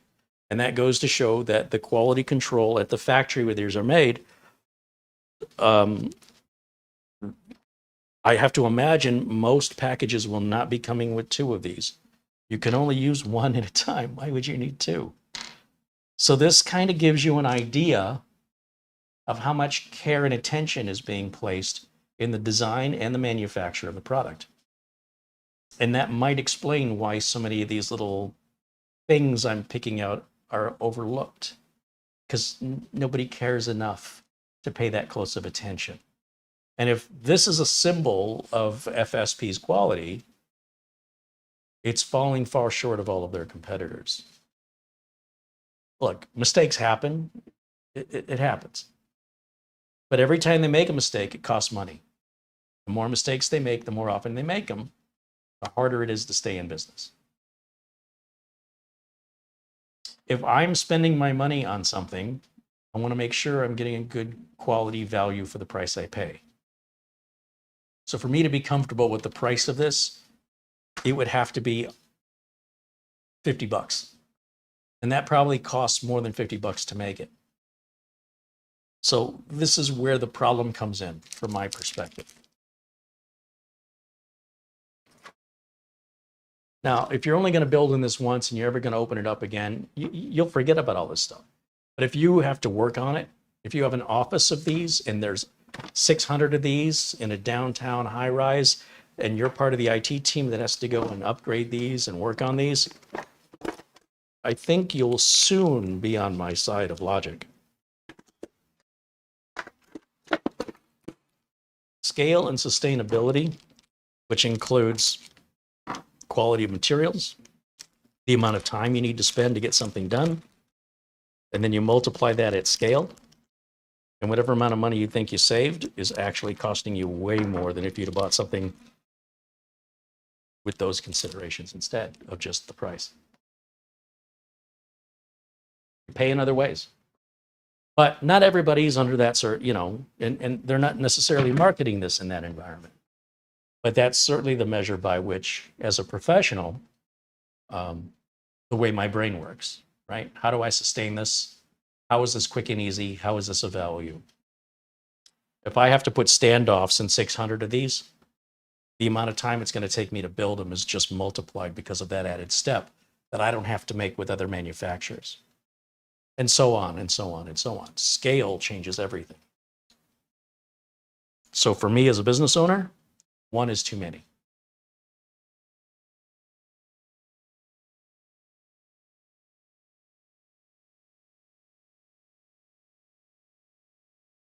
Now this motherboard, let me take this motherboard up because it's a little bit different than most ATX boards. So remember, most full-size ATX cases are going to have 3 standoffs across the bottom, 3 across the middle, 3 across the top. This one is just 2, 2, and 2. Now this motherboard, this is a Gigabyte Z370 HD3P, which they didn't even make this anymore. And this motherboard, instead of having 3 holes across the bottom, it only has 2. So in that situation here, this case is fine. But across the middle, it does have 3. Now, I don't know why Gigabyte has skipped out on the third one at the top and bottom, but it just so happens that this unusual design of a case that unusually only gave us 6 standoffs, combined with this unusual non-standard motherboard layout for the mounting holes that's given us 7 holes and they've given us 6 standoffs, means we only have to add 1 standoff instead of 3. That's just a bizarre coincidence, which works out in my favor. So that third one is going to go right in the middle here. And I will grab my 5mm socket because I have a proper socket. I won't use the one they give you for free. And our center motherboard standoff does not have a post to hold the board in place like other manufacturers like NZXT and Corsair give us, meaning aligning the board's a little more difficult in this case. Another negative.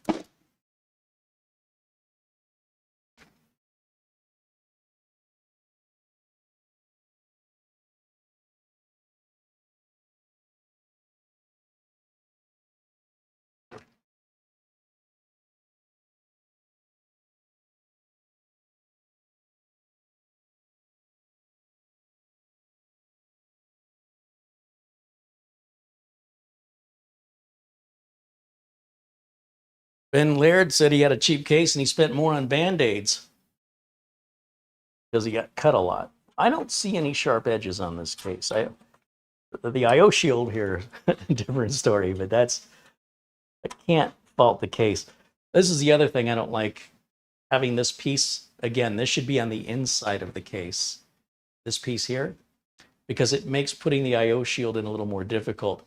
The IO shield, if you notice, there's little square cutouts throughout this piece.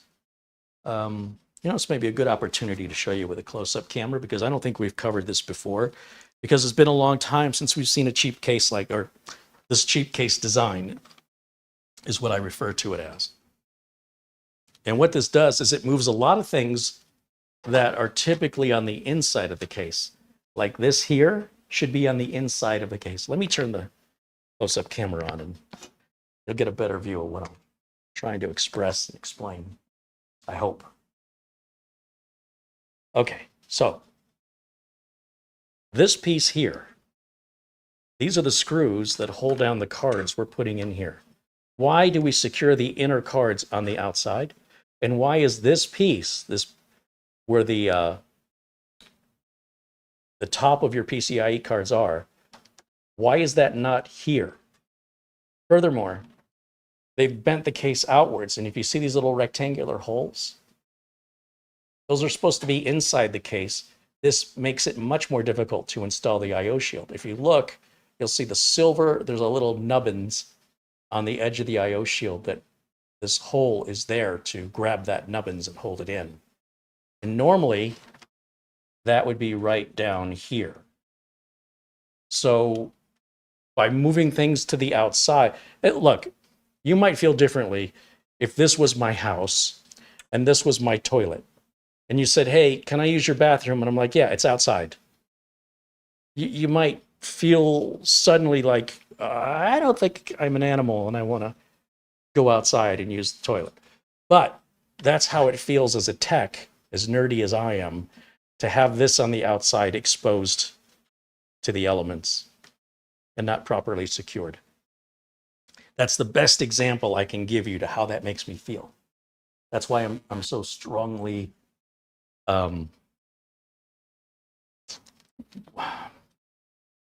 if my words come across as a bit strong, because that's how I feel. Just like that.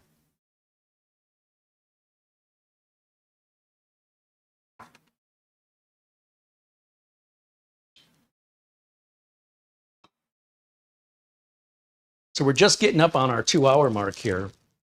So just right quick, let me get this board put in and we'll throw power to it. It should already be prepared. You know, operating system should already be installed. I'm realizing I never cable manage this CPU power cable, CPU cooler fan power cable. Let me just grab a quick zip tie and take care of that before we install.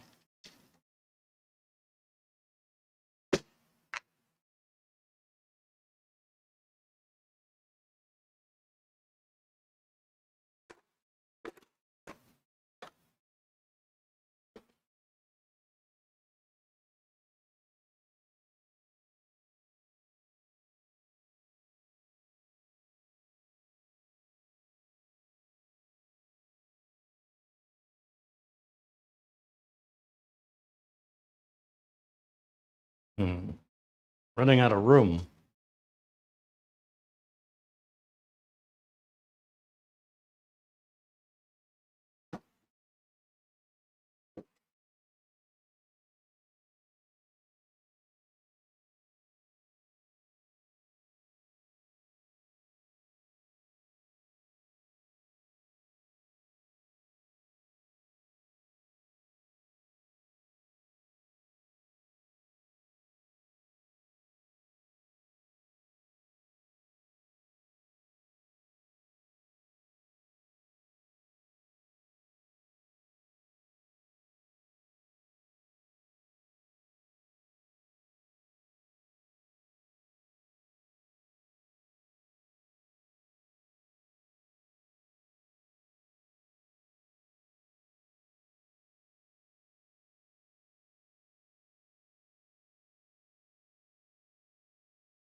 One more.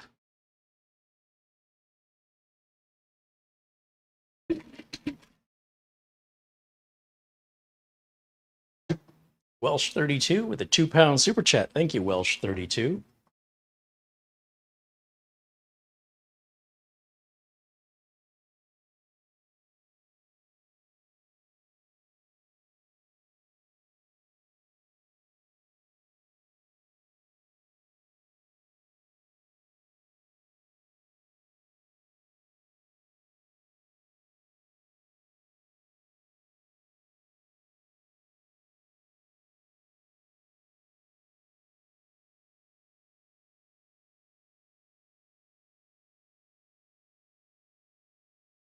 All right, that takes care of that. And now we should be able to put the board in. I'm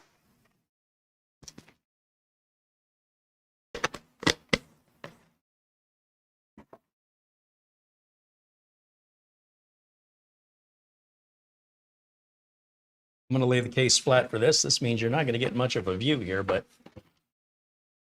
with a case of this size and a motherboard that, you know, has a big heavy heatsink on it. This is the best way to do this without creating any unintended damage or struggling any harder than you have to get it done.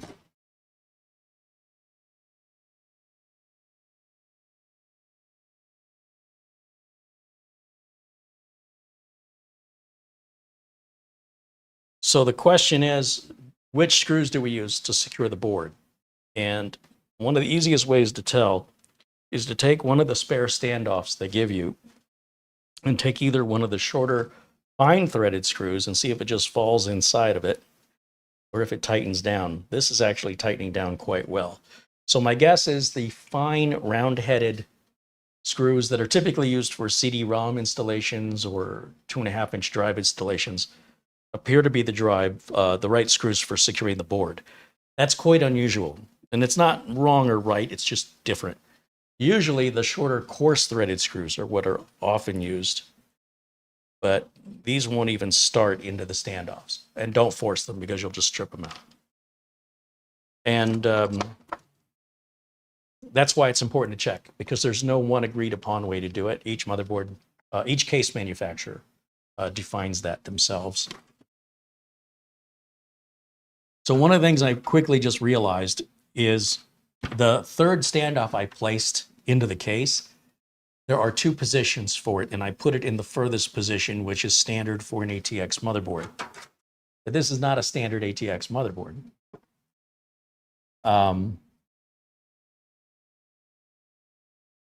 I don't think there is a hole on the motherboard tray for that location. And this is a Gigabyte issue, right? Only Gigabyte does this, and they don't do it on every motherboard. But nobody, as far as I know, not Asus, not ASRock, not MSI, puts a mounting hole right next to the edge of the RAM right there. You'll see these two holes are only about 1 inch apart. But in the case, these holes are 4 inches apart, and there should be a hole right about here,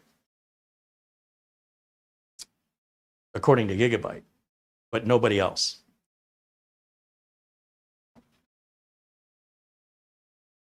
So when these manufacturers decide to define their own standards, Gigabyte says one thing, FSP saying something else, and they do not align. But FSP said, don't worry, we've given you these 1990s plastic standoffs for just such an occasion. You should never need these on a modern day build unless you're putting it into an old 1990s case. But we can put that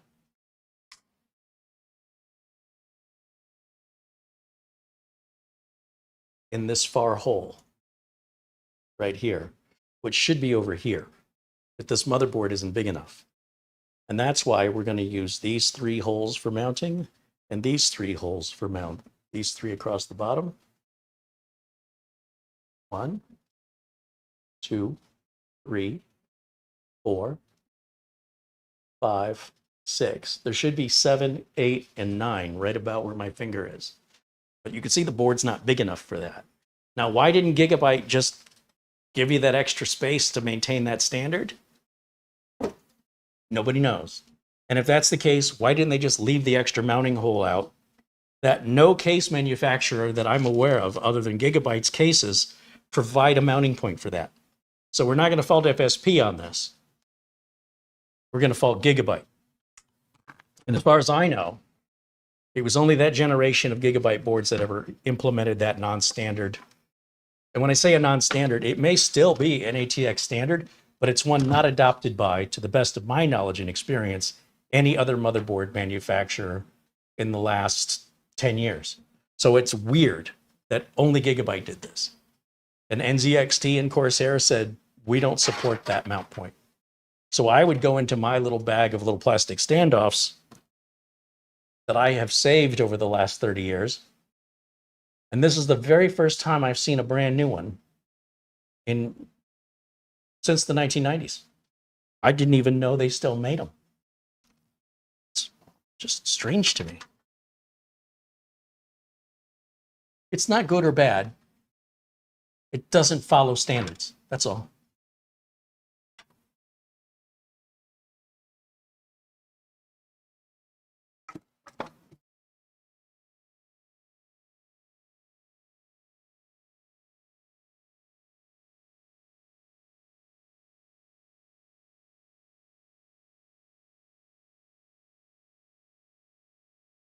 My concern about what I just said is inevitably someone's going to say, well, technically that's a standard.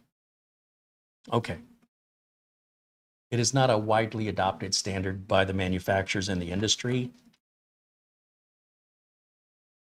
even if it does conform to a official ATX standard. It is not adopted in mass. And so for one company to adopt it and others to not, takes it off the standard that's actually being sold and utilized in mass. And so when you're trying to educate people online and you want to give them an idea of what to expect, and they go and they buy a different case or a different motherboard than what you've shown, and then they send you an email going, how come mine doesn't look like yours? Unfortunately, the manufacturer you purchased from decided that they were better than everybody else. Take it up with them. I don't know what else to say. In the meantime, it's not the end of the world. It just means it's different, and you'll have to accommodate for that. Adjust.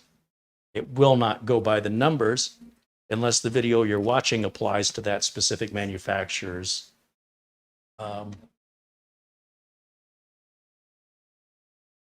designs that, you know, other manufacturers are not implementing. So that makes it different, unique, non-standard, even if it is a standard.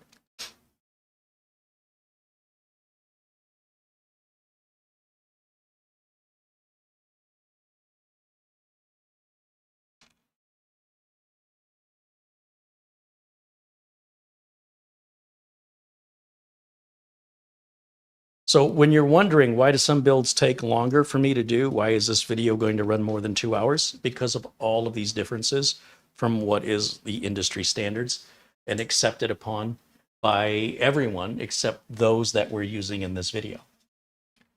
And it doesn't make it impossible to work on, but because of the lack of familiarity with that layout, it slows me down.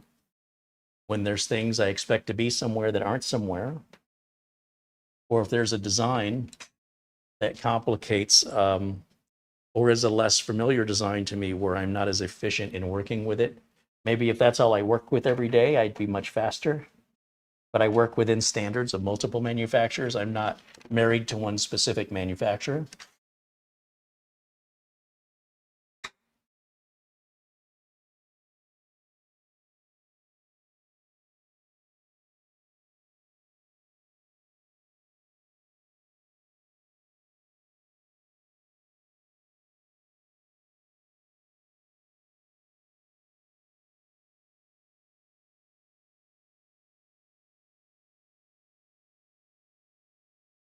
Not the end of the world, just working harder than I have to. I really don't like to work any harder than I have.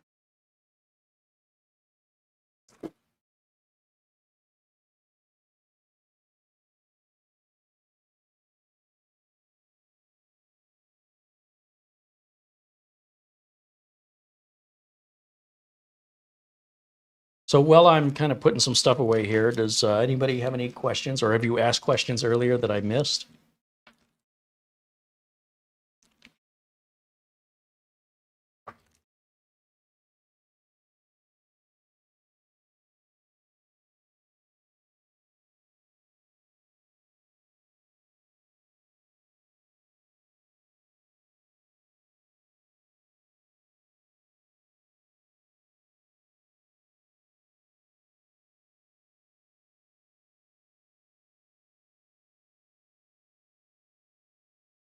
I think we're going to hit 118 degrees Fahrenheit today, which is extreme.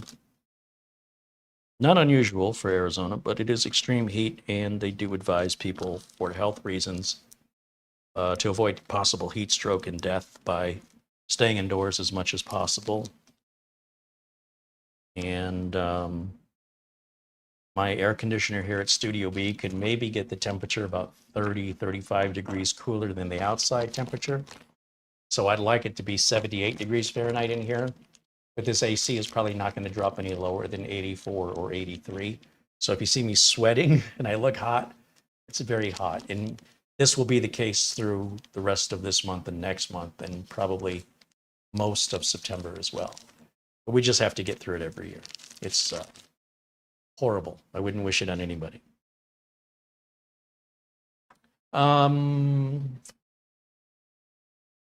Okay, so the power supply cables, I suppose we can do those. We're going to need our big 24-pin motherboard power. David Ice wants to know, does it matter if you have Kingston Fury made by Hynix and Micron? Will that be a reason not being able to do XMP? Yes, potentially that's possible. Yeah. XMP requires, to get the benefit of XMP,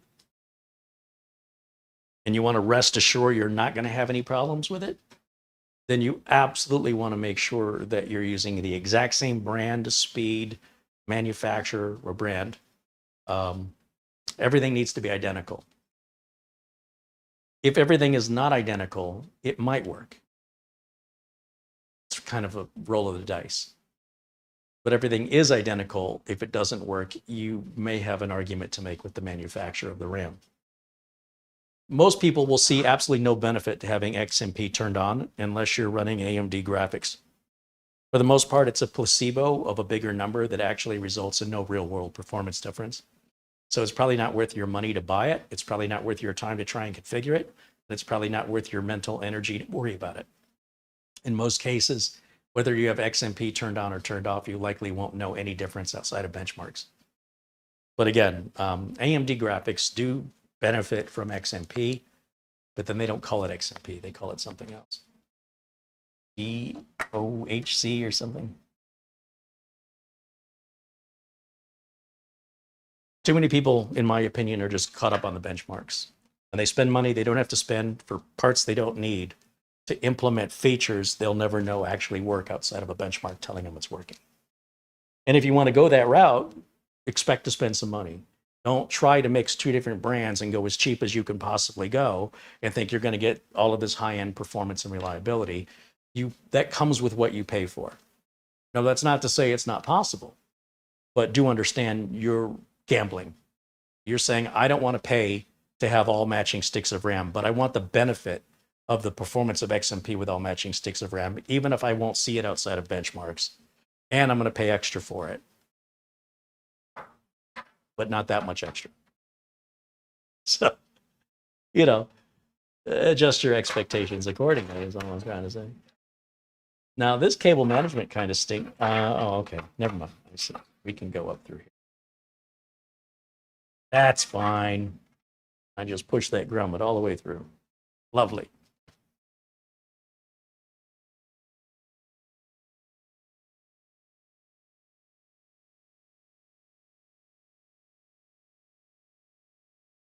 What the heck?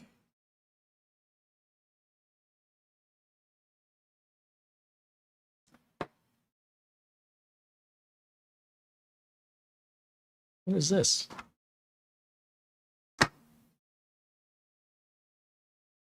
On the 24-pin motherboard connector, we have a 6-pin. I don't know what this is.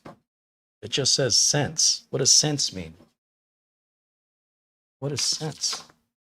In all my years of working on computers, I've never seen this in my life. I don't know what this is.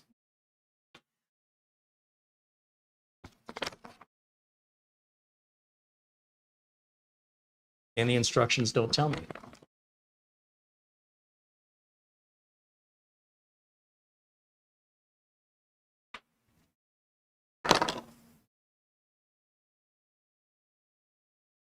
This is how, when you save money, you're spending more in your time.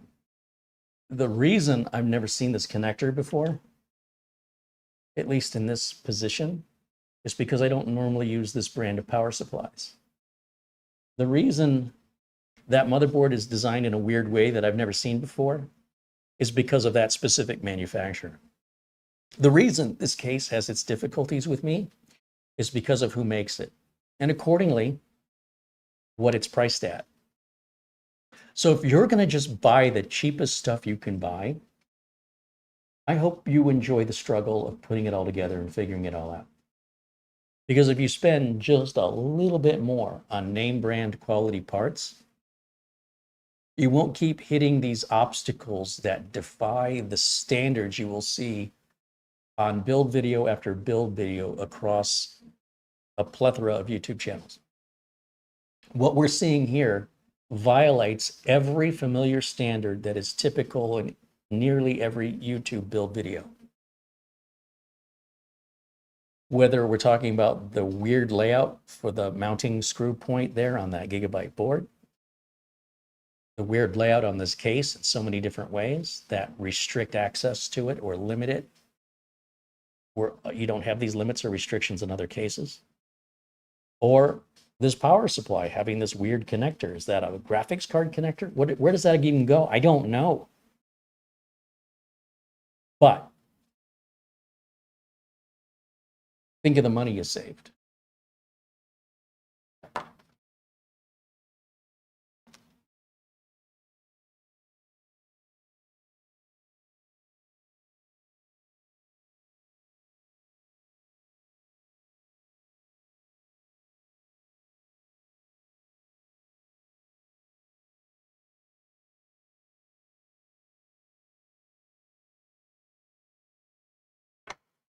I don't know what this is.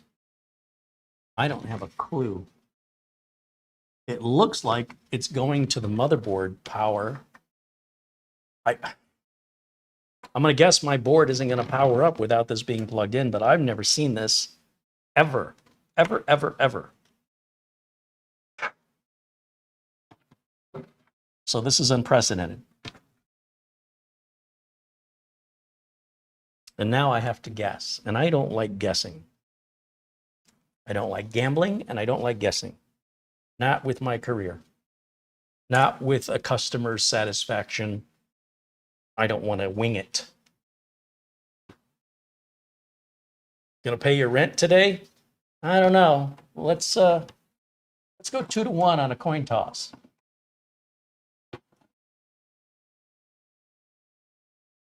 Then I can owe you twice as much money that I don't have.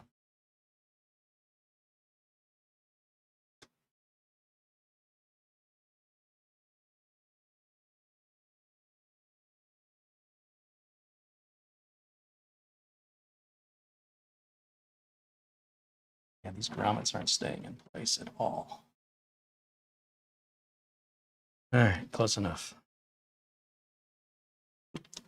So part of the problem I have is I cannot see the back of the power supply with the shroud not being removable and the power supply not being easily removable. I'm going to have to take the power supply back out. I can't see it.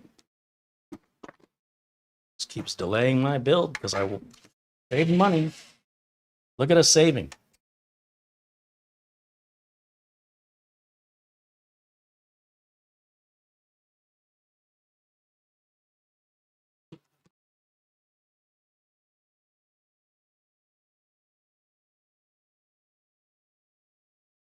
So, and I only know this from past experience, and I feel bad for any new builder dealing with this dilemma.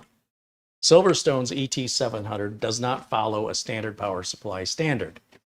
Here we go again. You have your big main motherboard power connector, and then you'll usually have one or two of these smaller connectors for either EPS power, for power, CPU power, or for graphics card connectors. You'll see they look alike. But notice that is missing a pin right in the middle. It's different from the others. That is specifically for the motherboard power connector. But it just says sense on it, S-E-N-S-E. That doesn't make any sense. Nobody, and I mean nobody does this. This should not be the same connector as these. You should not be able to mix them. Usually on a power supply connector that's modular on the back of a power supply, you'll get about that big on one and about that big on the other. To have it be a 6-pin next to a 6-pin EPS connector and a 6-pin PCIe adapter for a graphics card It's bad enough these two are the same. But now they've decided, let's add another one for more unnecessary confusion to do something nobody else does. But don't worry, you're going to save a lot of money on this power supply. So if you're certain brands, if you notice there's certain brands you just don't see here, you know why. You don't have to wonder anymore. Homie, don't play that. I ain't got time for that.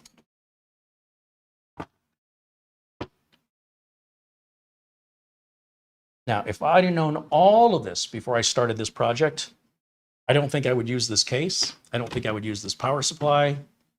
The motherboard's okay. The combination of all three of these together kind of makes them fit as misfits. On the other hand, I'm not going to look forward to seeing this computer in the future for any other maintenance or repairs. Because I'm going to say, oh, it's this one. You know, I'm not going to look forward to it. That's all right. I mean, that's why they call it a job.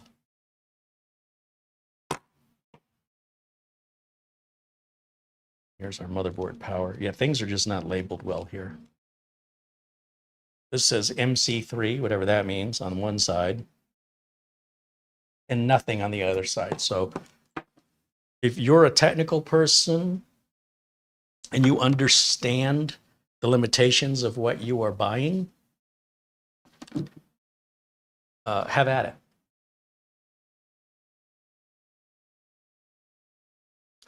And I've made a mistake here. The 6-pin, these are for SATA plugs, not PCIe. It's the 8-pin that are the ones above it. It's so against the standards. Yes, it is standard for 4-pin plug to be the side that you're going to use for plugging in power to a graphics card or to CPU power. That's normal. It is not normal for it to be above the motherboard. It's usually beside it. It's so confusing. So this 6-pin plug that's right here that goes to the motherboard power, nobody does this. Nobody. Never in my life have I seen this. And it matches the same 6-pin plugs that the SATA peripheral power cables use. If you're going to do something different, make it a different kind of connector so mistakes aren't going to happen. If you're a first-time builder, the worst thing you can do to yourself is buy cheap parts. Don't buy used parts. Don't buy parts from eBay or Facebook. That's for technicians.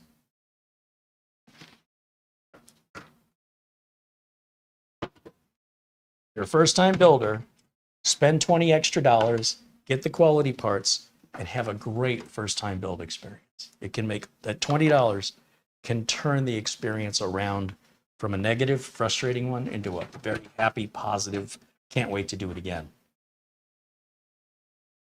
If you're a technical person and you're looking for a challenge, different story.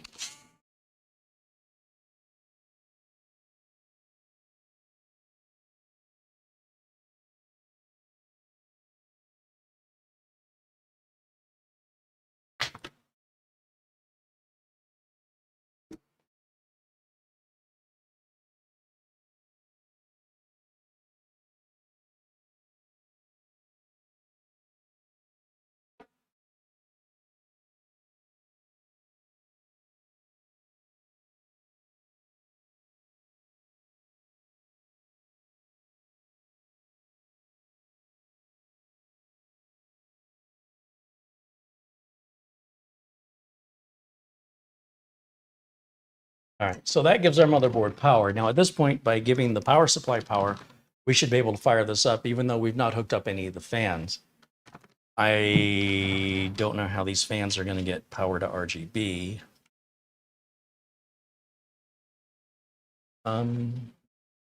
All the fans already appear to be plugged into one another, and I do see one. Oh no. Yeah. This is a cable nightmare. Okay. No, that'll be if we're off camera.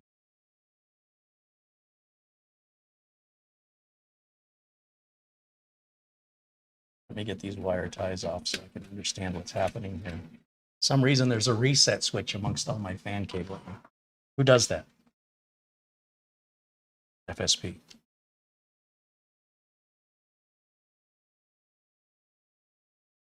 This is a mess. They've offered us no cable management whatsoever for all these fan power cables, nor have they taken the time to even separate the front port umbilical, reset, power switch away from the spaghetti of fan, RGB, and power cables. So just no consideration here.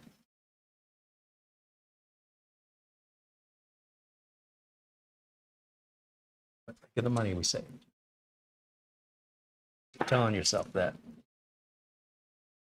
We have a hard drive LED, that's good to see. Power LED, power switch, and a reset switch. So fully populated front port umbilicals, and we should be able to come up around here for those.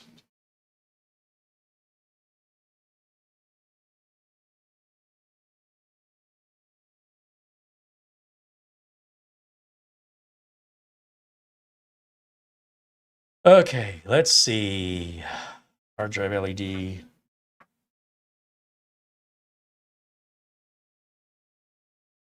Reset switch can go on next to that.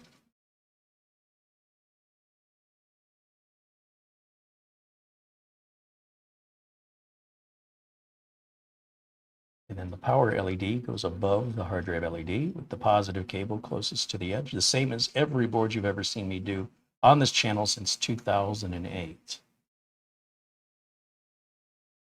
Let's go this way.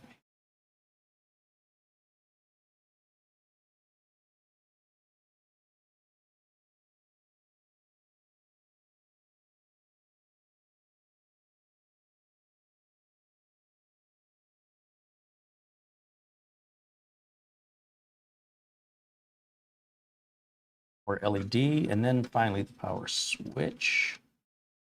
So again, where I'm confused is, so we have a USB 3.1 header on the case. That's good to see. I think this board is too old. Oh no, board does support that. Look at me go.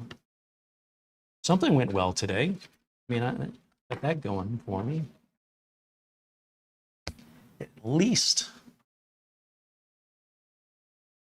say I've got USB 3.1 Type-C support on this board, so that helps me feel a little better about the board's age. It's still very current and in use today. That was fancy back when this board was new.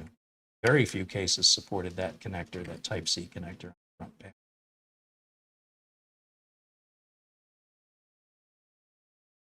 Okay, so that's plugged in.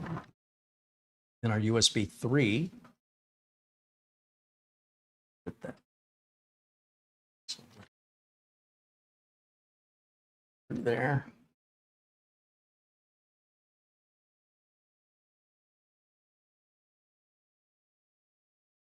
To there. Front port audio always goes all the way back. Do my best to try to get this behind everything else so it doesn't get interwoven with other cables during cable management later.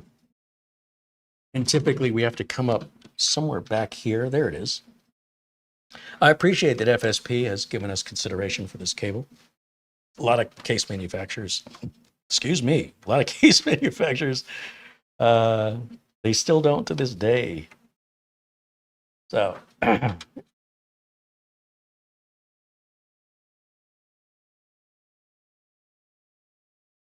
now, these case fans, what powers them?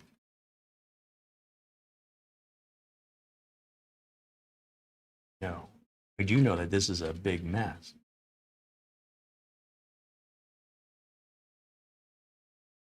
We have an ARGB header. Does this board have ARGB on it?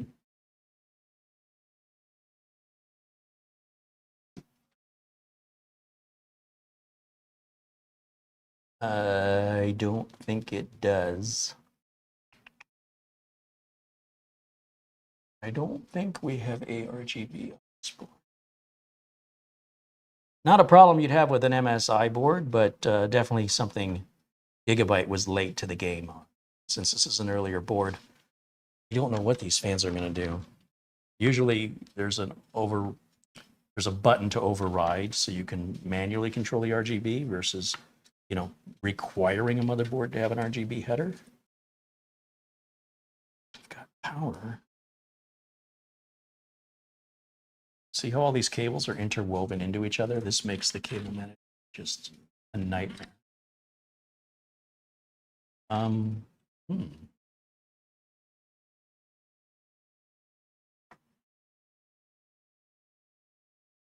I have a female power connector, but where's the male power?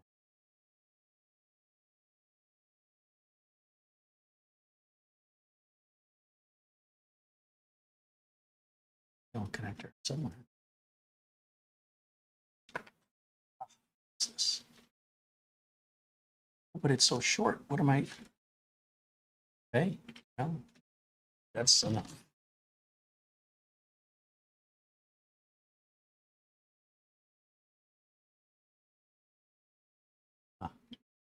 Not very well thought out. That cable's, we got lucky in the location of the fan header on the board.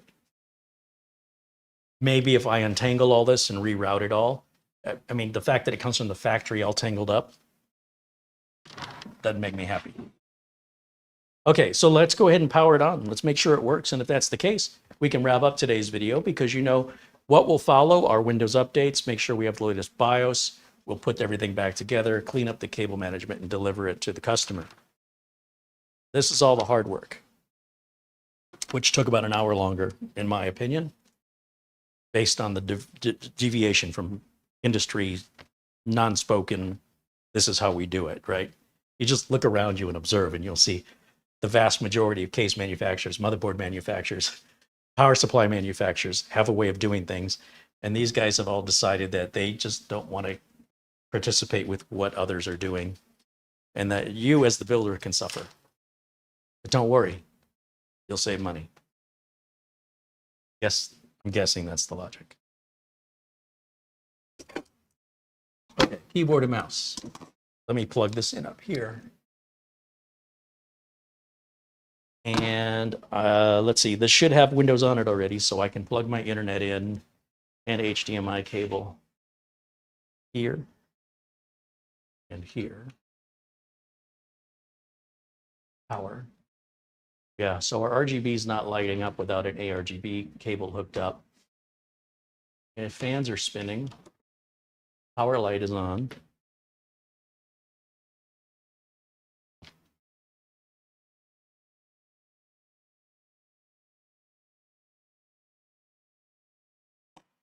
And let's go over to our HDMI input on OBS.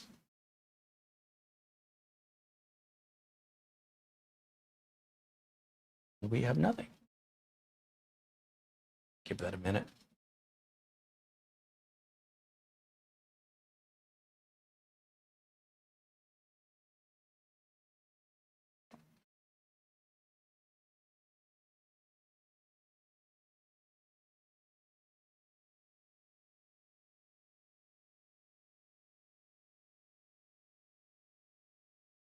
Charles Vandola with a $2 super chat says, thanks for all the inspiring videos. Well, thank you, Charles. Thank you for supporting the channel.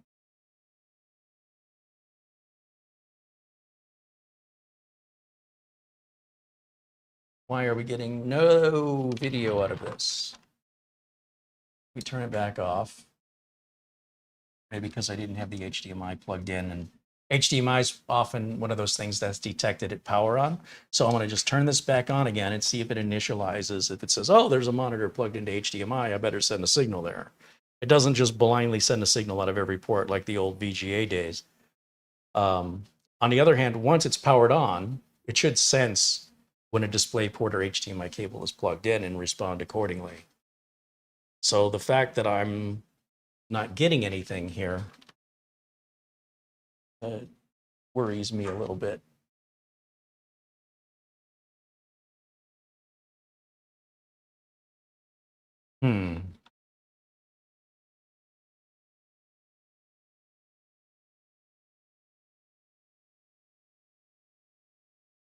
It's not an ideal situation that, you know, understand that our first boot can take upwards of 3 minutes. But given that this was already previously configured, I mean, I realize it's been sitting for a little while, but still, this seems a bit excessive, like something ain't right.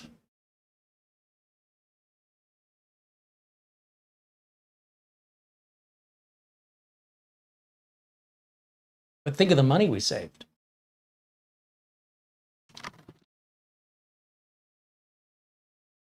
Turn it off again, wait for the fans to stop spinning. Turn the switch on the power supply back to on. And turn the machine back on one more time. Okay, fans come back up.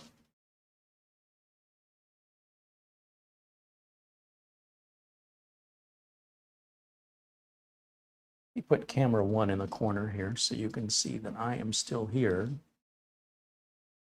And at the same time, put myself in the corner so that we can also see what the machine is.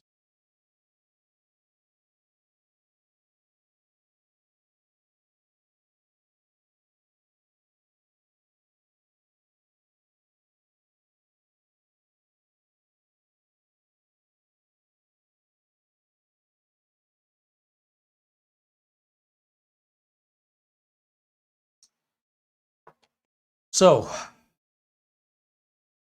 what have we learned?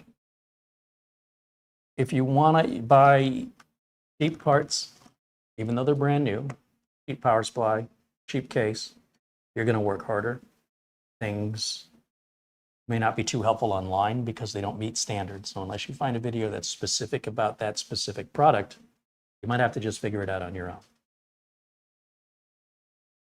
Using older parts because we want to save money, so we've got an older board and power CPU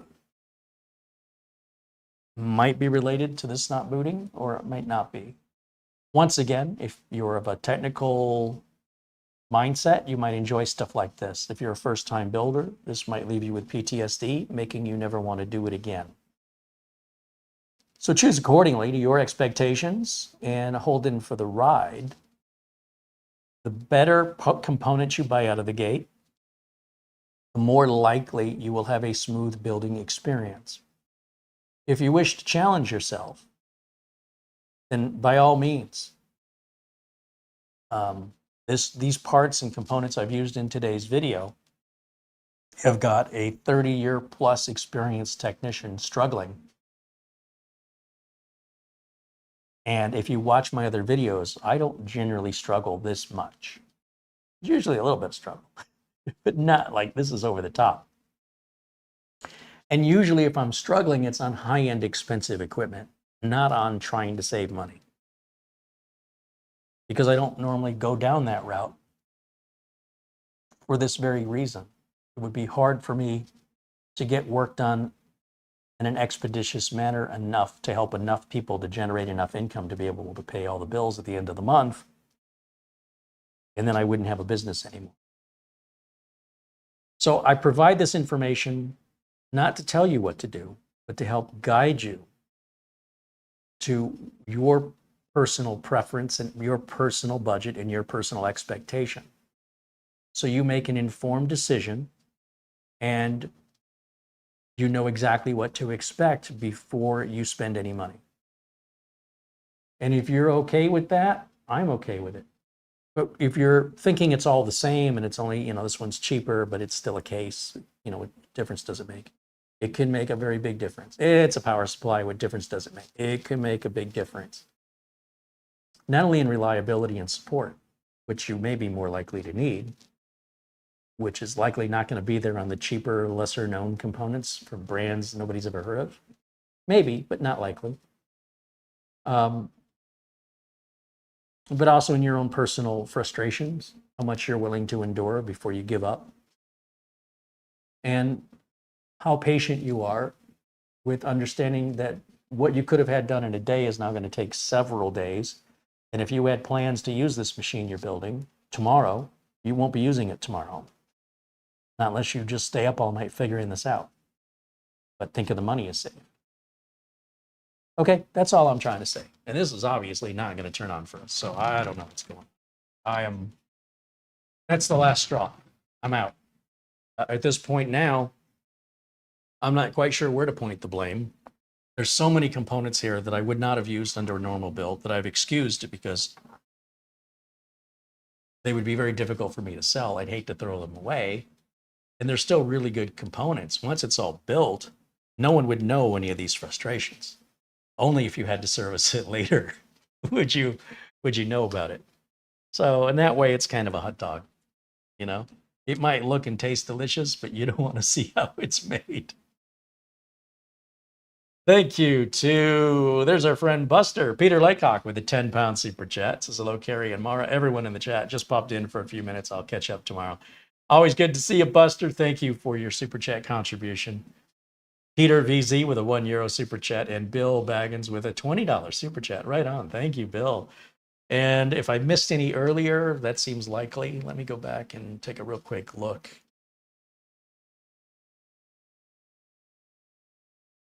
Come on now. Keyboard Carey.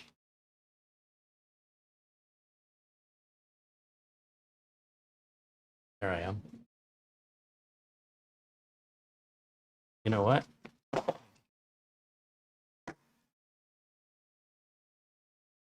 Here. A shout out once again to Thomas Backenstow. Thank you for becoming a member, renewing your membership. David Graham and Rick Lakes, as well as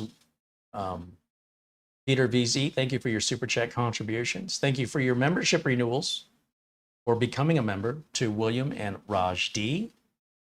Thank you to Craig Casabona and Robert Jones, Ben Laird, and Jose Lopez for your super chat contributions. PSC Computers Missouri with an earlier $5 super chat. Thank you for that. Nigel Tustin with a 10-pound contribution says, hey, great content. Keep it up. Thanks, Nigel. Again, from our friend Peter in Amsterdam, a €1 super chat. Welsh32 with a 2-pound super chat. Thank you again to Charles Vandola. And I'll check email real quick.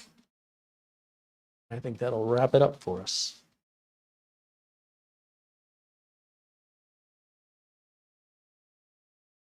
We had a very generous contribution from our friend Buster. Thank you so much, Buster, as always.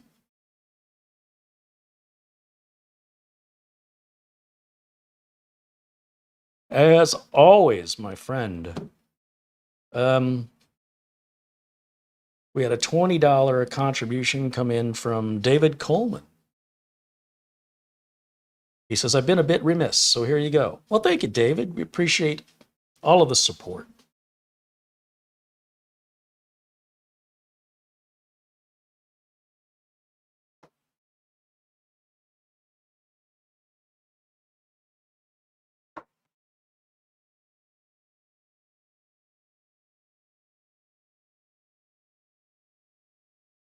I've got some reminders here. I've got some scheduled tasks I have to do for clients later tonight. And so I will set some Outlook reminders, and I'm looking at it going, what's this? Oh, yeah. There's also a reminder for me to get my hair cut for some reason. Didn't I just get this cut? All right. So we've got the spare screws. We've got a motherboard speaker here that I won't use. All of our power supply cables are here.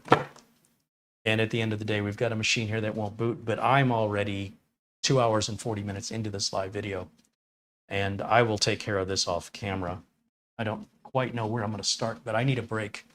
I am boiling. So one thing I'm going to do is turn a fan on and sit in front of it because this AC is not cutting it. And in Arizona, the sun gets hotter until about, I think it peaks out about 5 or 6 o'clock in the evening. I know at 1:30 in the morning last night, it was 98 degrees outside, 98 Fahrenheit at 1:30 a.m. So even our cools at night are generally not much lower than 90. And then we'll climb up to about 115 to 120 during the next couple weeks. And that's just what you expect when you live in a desert. You know, I complain about it, but duh, you know, it's a desert. So I have to just suffer through it. And part of that is just making sure I stay cool. I already know somebody who's passed due to heat stroke. It's terrible. It's a terrible way to lose somebody. And that's not how I intend to go out. So I'm going to get myself cooled down. Thank you guys so much for being members and moderators and friends of the channel. Thank you for all of your support and your kindness. I look forward to seeing you all again tomorrow. We've got a mini PC to review from our friends at Geekcom. Very much looking forward to getting my hands on it. I hope you'll join me then. Thank you to Mara, as always, our friends at Acronis, VIP CDK deals, and RoboForm. All the links and all the details. I'm not going to give you the sales pitch. If you're a regular viewer, you already know it by now.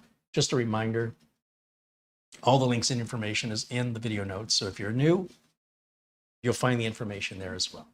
Thanks for watching. I'll see you all very, very soon. Until next time, bye for now. It's hot. Oof.